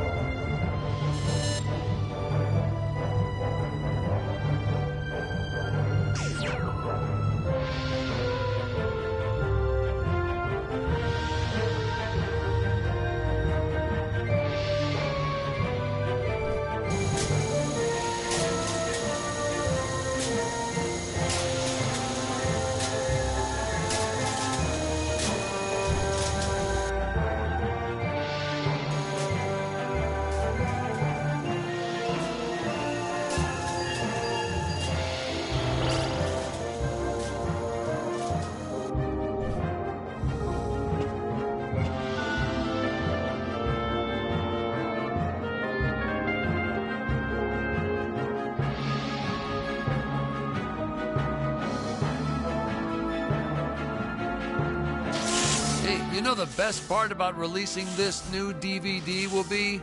All that sweet, sweet royalty money.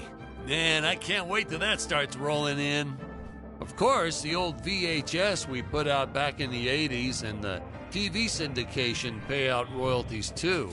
I'm still waiting on my first payment from all that.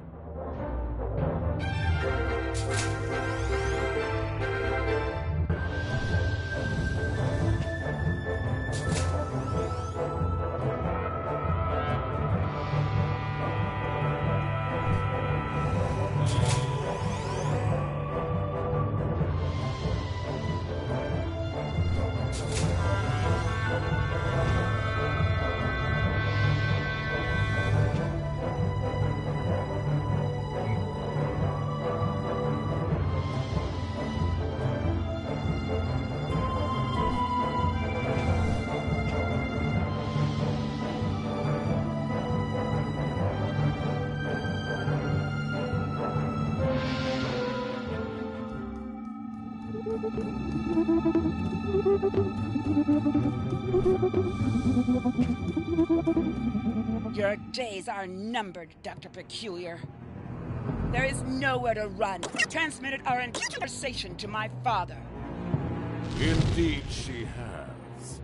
You've cheated me, Doctor, and used my gold for your own schemes. Ah, so pedestrian.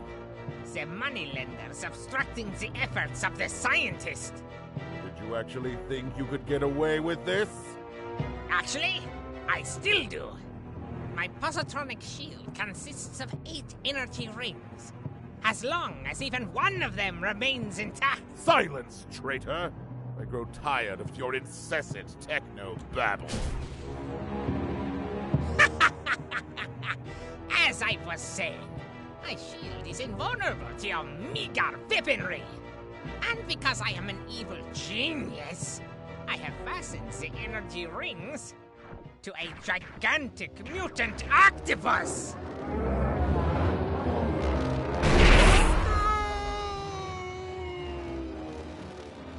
And as for you, my dear...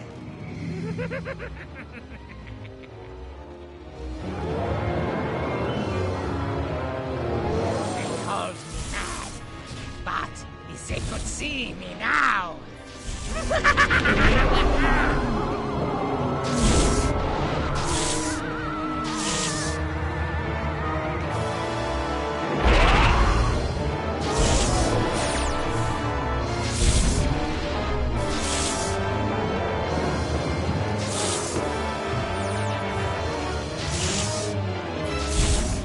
and runs away, lives to fight another day.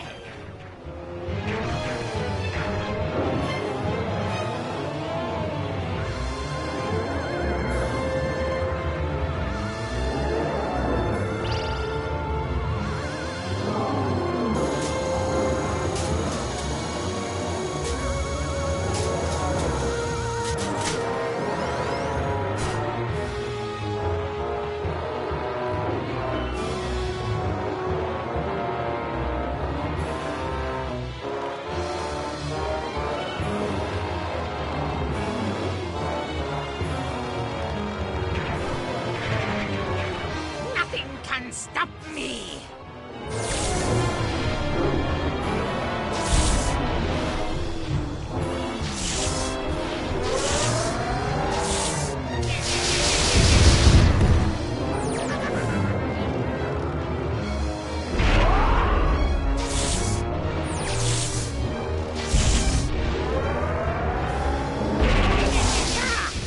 I better wait until those energy rings are charged.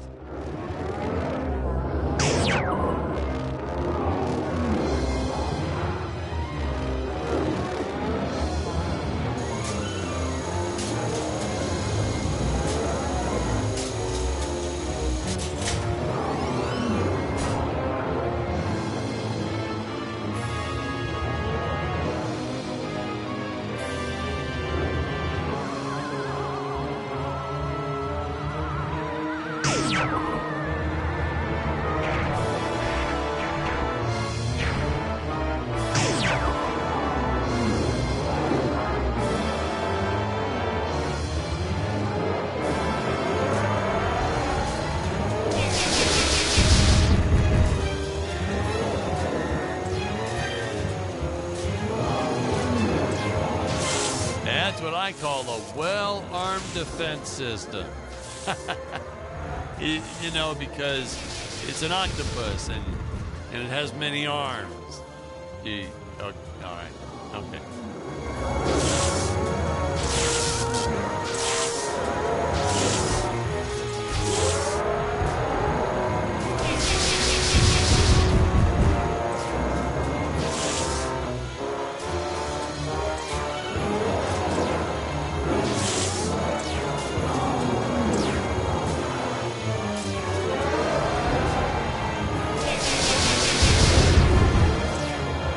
My bad.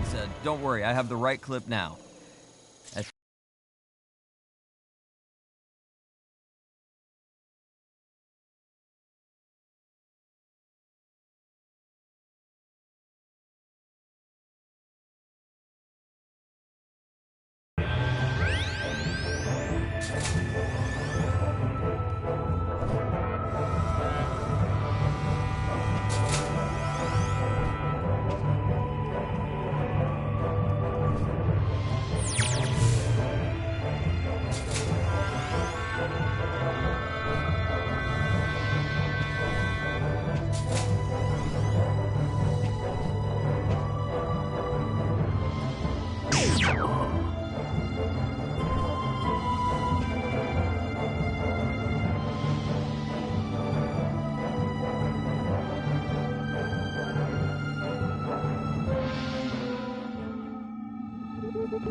They called me mad, but they could see me now.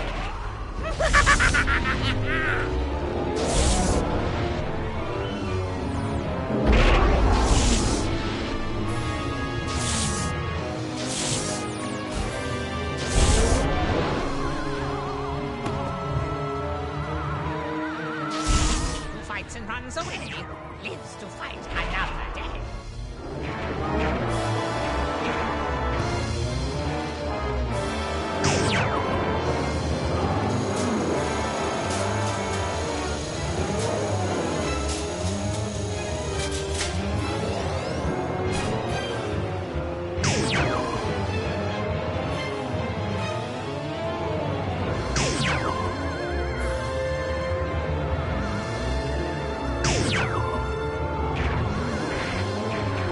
Nothing can stop me.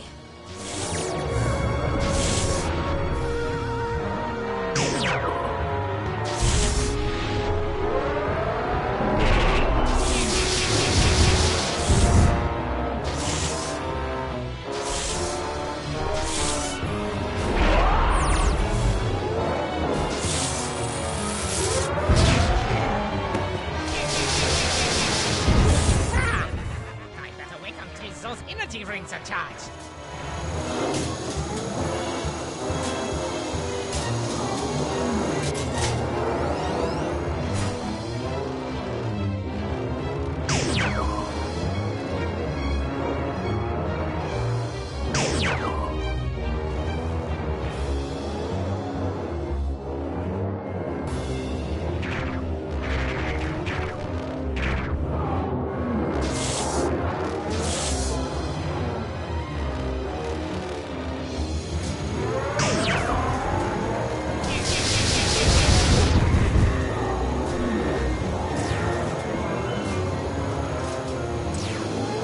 That's what I call a well-armed defense system. Because it's an octopus and it has many arms. All right. Okay.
You can kiss your cowardly shield goodbye, Doctor. Tut tut. Did you really think I wouldn't have another deadly trap prepared? You're Fred eliminated it. That's all, folks. The greedy emperor gets what's coming to him. The scientist learns he shouldn't play God.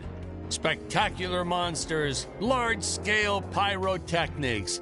This is what sci-fi is all about. And about now, we should be seeing the ending title card, the credits, and all the usual fanfare and the music. Hey, let's not forget, hold up. Huh? This. What is this footage you're showing me? Sir, are you all right? Well, goodness gracious, man, of course not.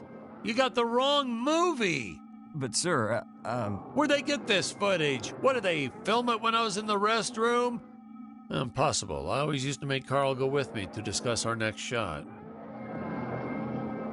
Part 4? Okay, now. Patrick, something's fishy. Something's real fishy going on here.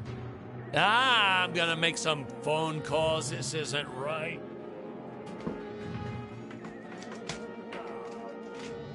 Patrick, is there a payphone around here somewhere? jeez. I think someone forgot his movie had 4 chapters in it. They always stick me with the worst projects for these DVDs. Starting Monday, looking for a new job. Greeting. We have been watching you. You're unidentified life form detected. We are the true Gravorians, the original inhabitants of this planet. There are still many perils within this tower. We must take care that no one else is watching us. Would you look at those costumes? Yeah, this is definitely made by the same crew.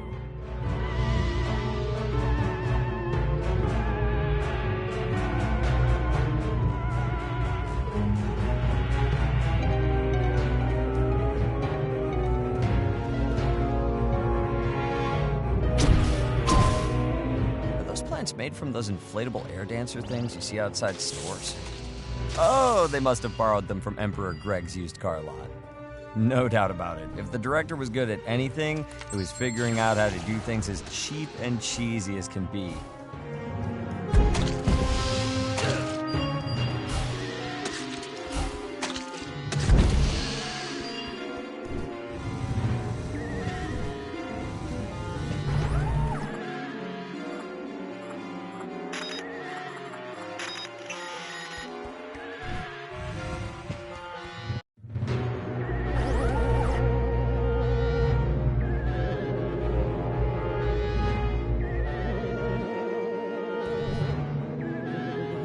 Children in those suits. Or did they actually cast a bunch of little people? Casting call, 3-foot-tall actors needed. Must be okay with exploitation and standing around in a poorly ventilated papier-mâché suit all day.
Ah, there we go. No B-movie is complete without crawling brains. Who comes up with this stuff? What about brain creatures is, they should be smart, right? I mean, think about it. A brain being smart is like it. These things just crawl towards the hero and get squished. Way to go, brains.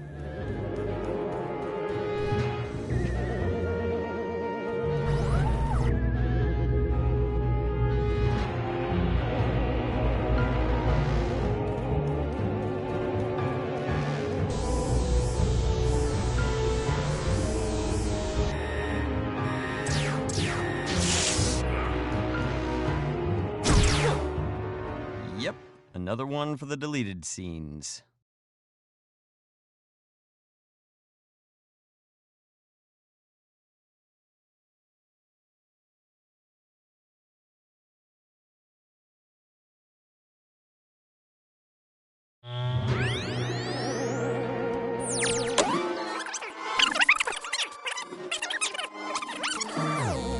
Would you look at those costumes? Yeah, this is definitely made by the same crew.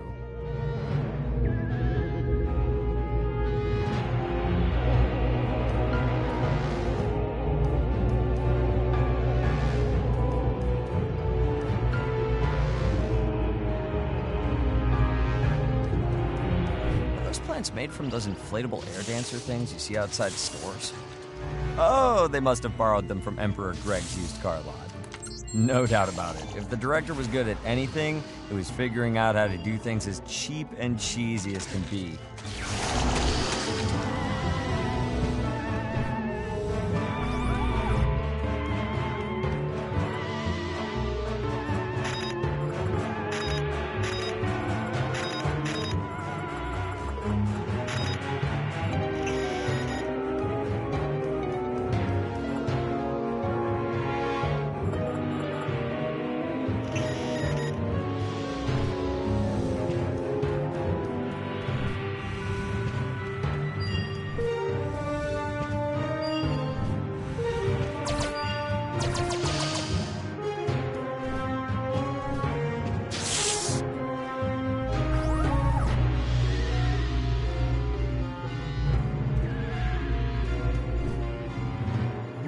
Children in those suits. Or did they actually cast a bunch of little people? Casting call, 3-foot-tall actors needed. Must be okay with exploitation and standing around in a poorly ventilated papier-mâché suit all day.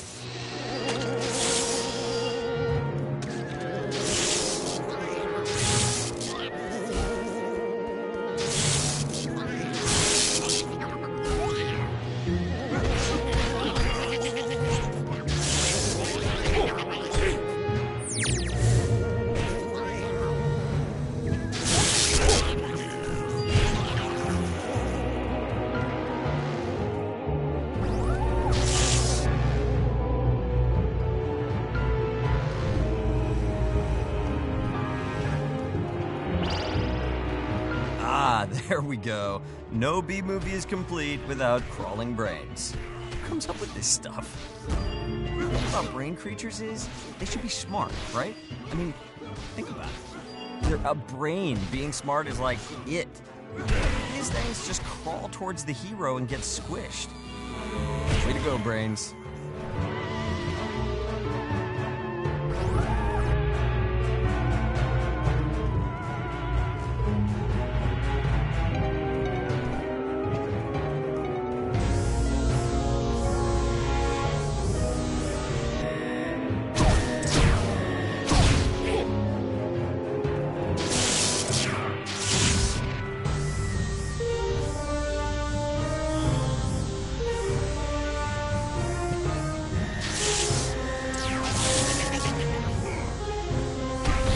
Still confused by these guys. Were these brains once human or something? Did they lose their will to live now their bodies are gone?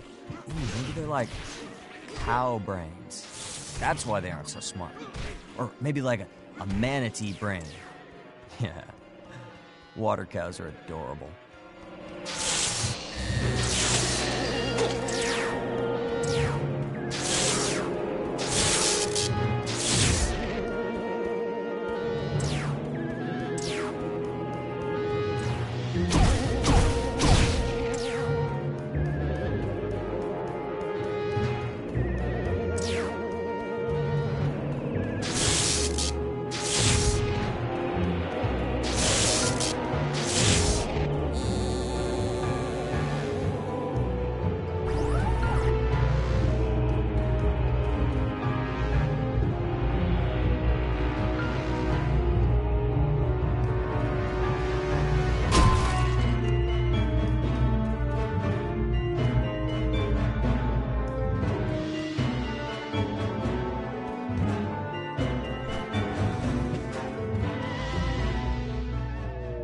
Oh, right, and yep, here comes the crocodile alien men, right on cue.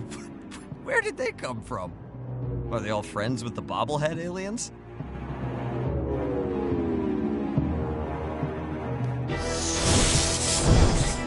Nope, wrong clip.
Oh, right, and yep, here comes the crocodile alien men, right on cue. Where did they come from? Are they all friends with the bobblehead aliens?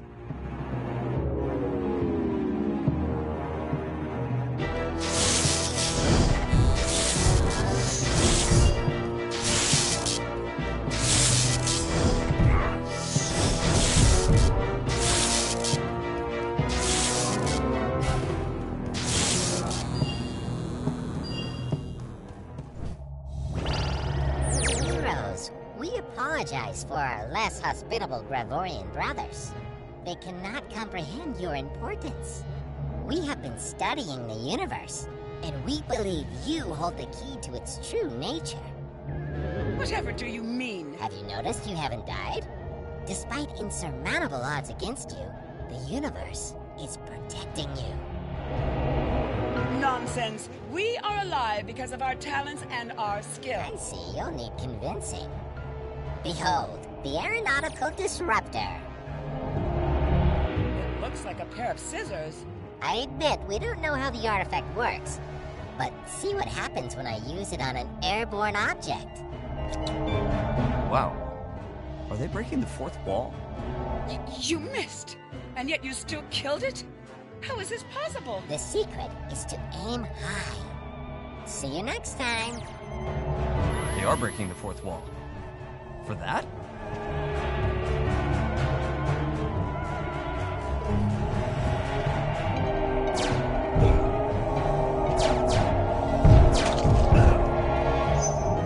Couldn't they have used something cooler than scissors? I get the whole thing about the strings, but that's like fighting against the Galactic Empire with a toothbrush because you discovered that they all have bad breath.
Have you seen the aeronautical disruptor in action?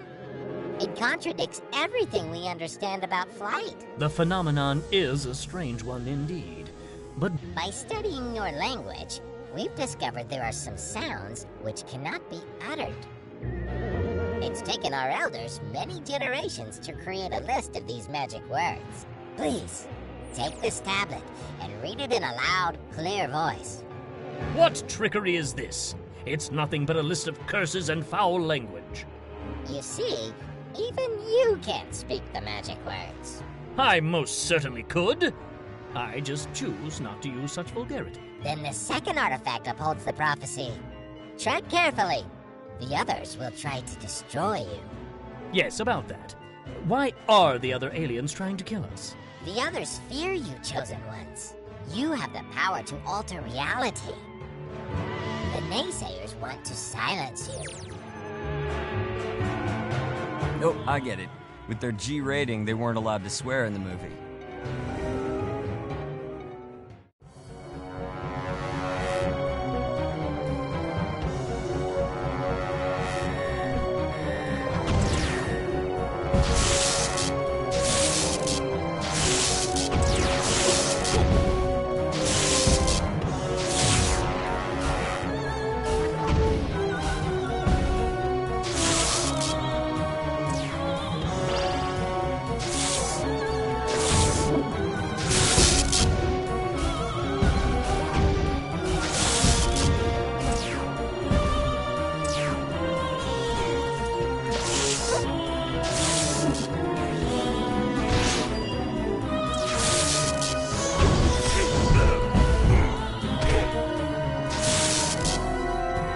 Say that the mix of monsters is one of the high points of the film. It's not like there's any consistency between all these B-movie monsters, but they somehow steal the show.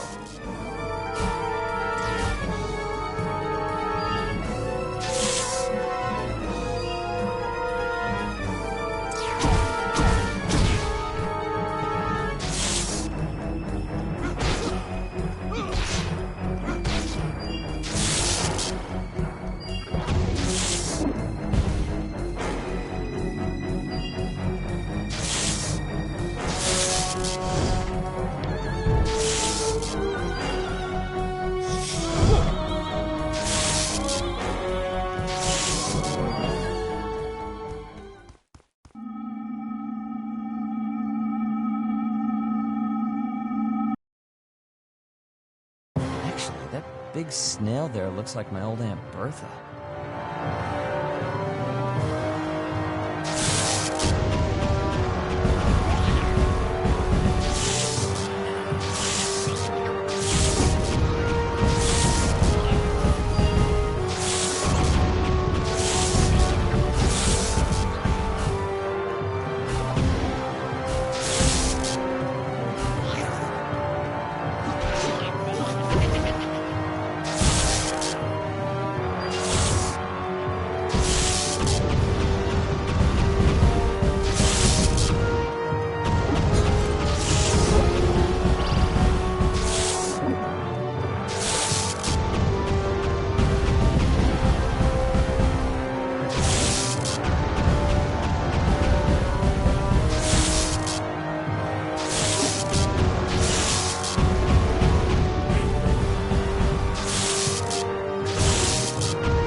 Man, what were these aliens thinking when they built this place?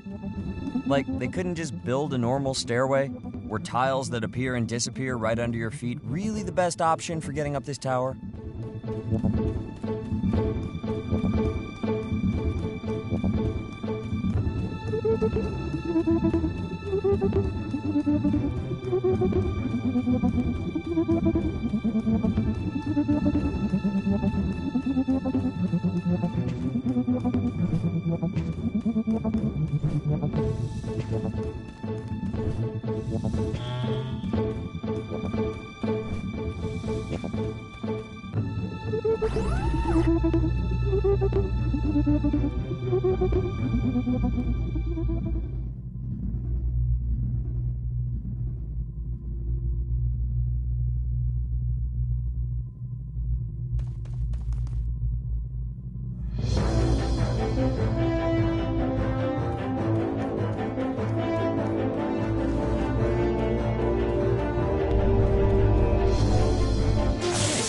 Monster elsewhere?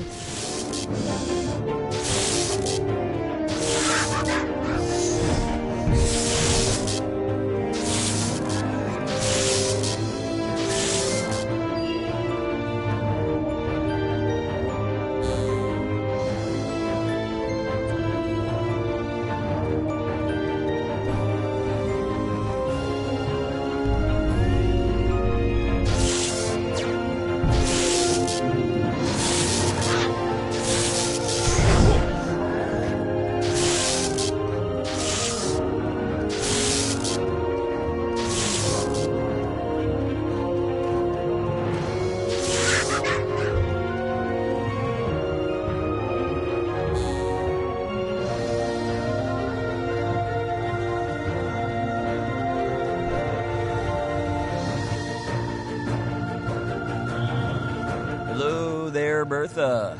Looking pretty pale there. I'd sure cut off all the smoking, Aunt Bertha. It might kill you. Or, you know, that hero who's got a pretty bad grudge against you.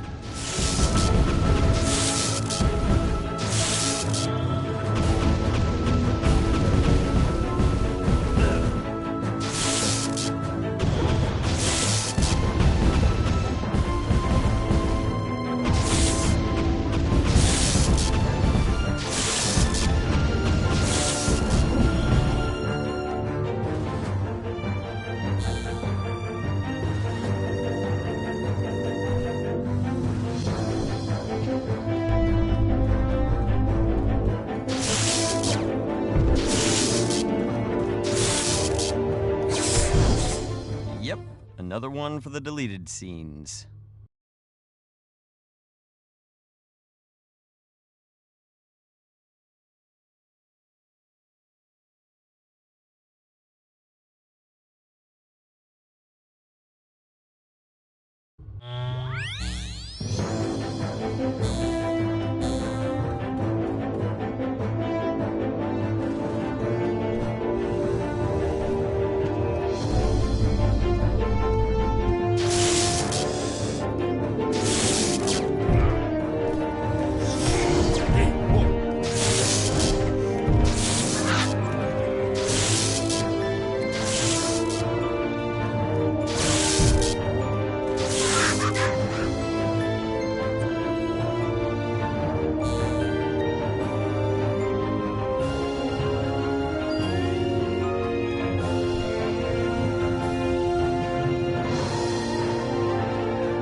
Elders believe you're ready.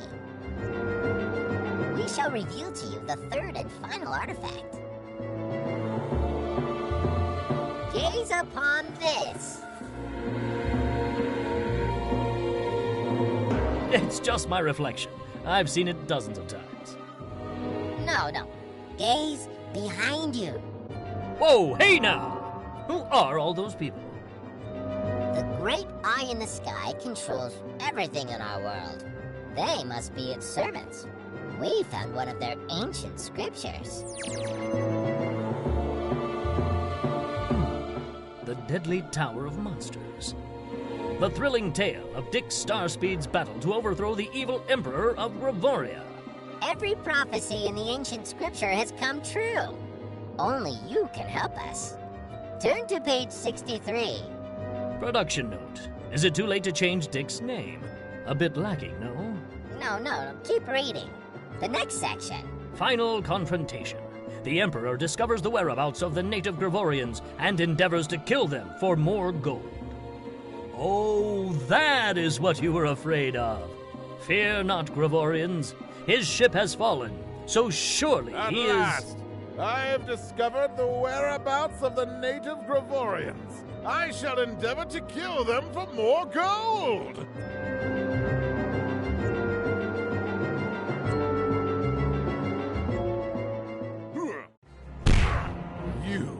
I shall turn you to gold and craft a tea set out of you.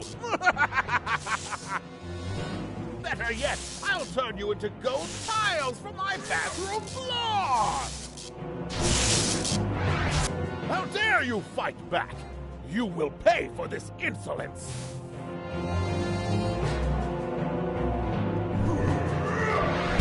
Soon your rebellion will be crushed.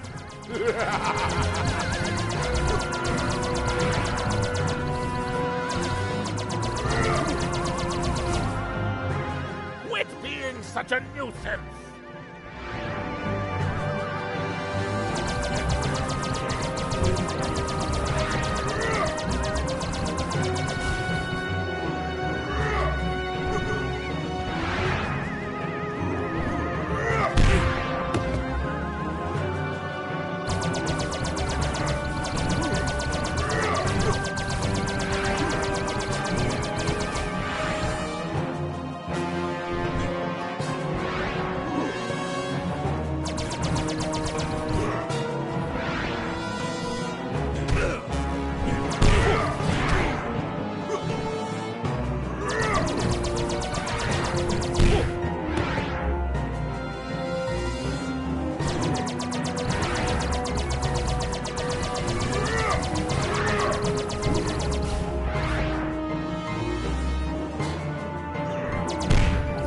Nope, wrong clip.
Them for more gold!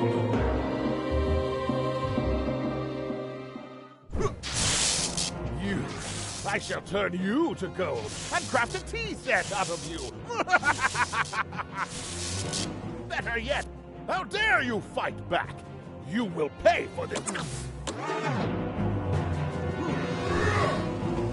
Soon your rebellion will be crushed!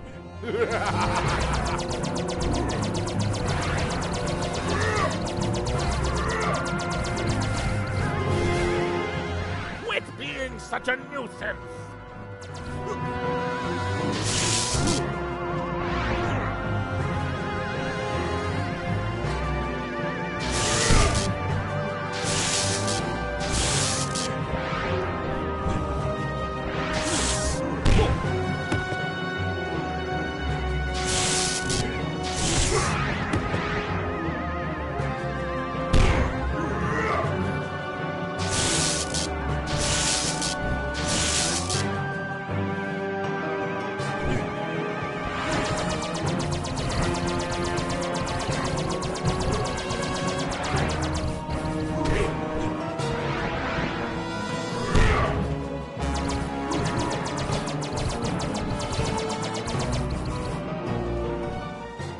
You're stronger than I expected.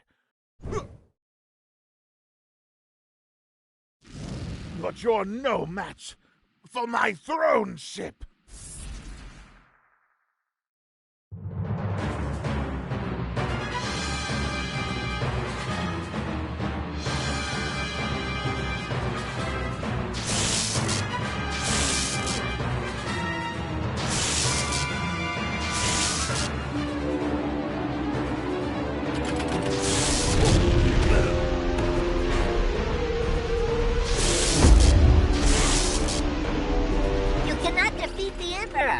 The ancient scripture says so.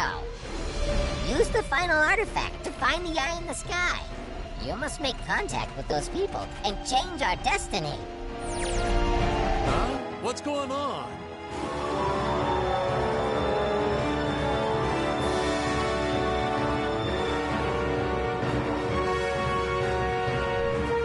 No, don't jump off the set. You're ruining the shot.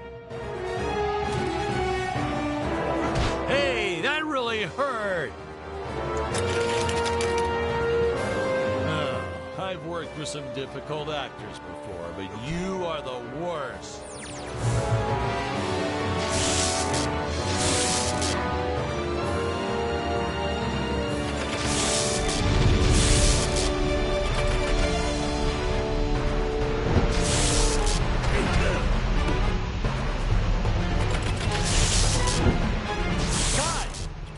This scene is just all wrong. No, get away from me. Oh, are you crazy? Stop sabotaging the scene. you have any idea how much it costs to do retakes?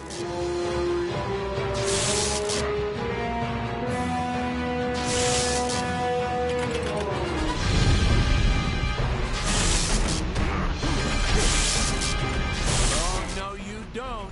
Don't you dare jump off the set again. Don't you dare to...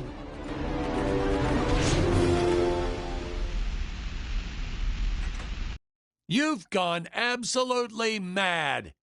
Is this those damn method acting courses you've been taking? You want more money? You can't renegotiate your contract mid-shoot. We don't want any more Gravorians or apes to die. You... what? You are in command of this world. We want you to cease these misfortunes. Wait, let me get this straight. You want me to change the script. Fine, I'll make the changes. So, the Emperor becomes a kind-hearted, generous man. Oh, and he loves puppies in the springtime.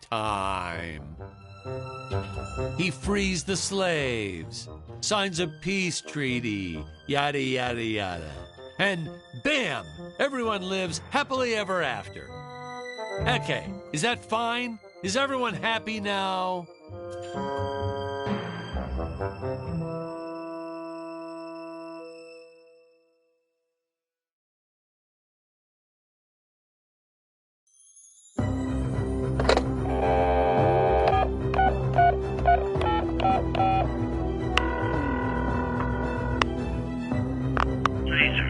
Hello, Rich? You there, man?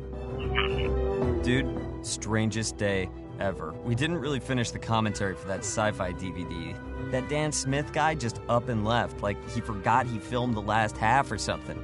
He got all antsy and he just peaced out. Man, you gotta find some better clients one of these... Well, huh? What do you mean he's missing? He went to make some phone calls. Well, if I hear from him, I'll let you know. Hey, you know how directors can be. The guy was a little nutso. Maybe he wanted to disappear for a bit. Yeah, man, I'll lock up the studio when I leave. Later. Well, with the director missing, I guess we don't need his approval on which commentary lines to use. Might as well use them all.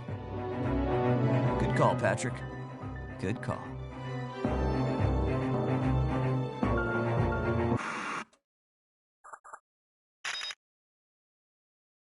Nice audio booth you have here. What is this, leather? Oh, it feels like leather.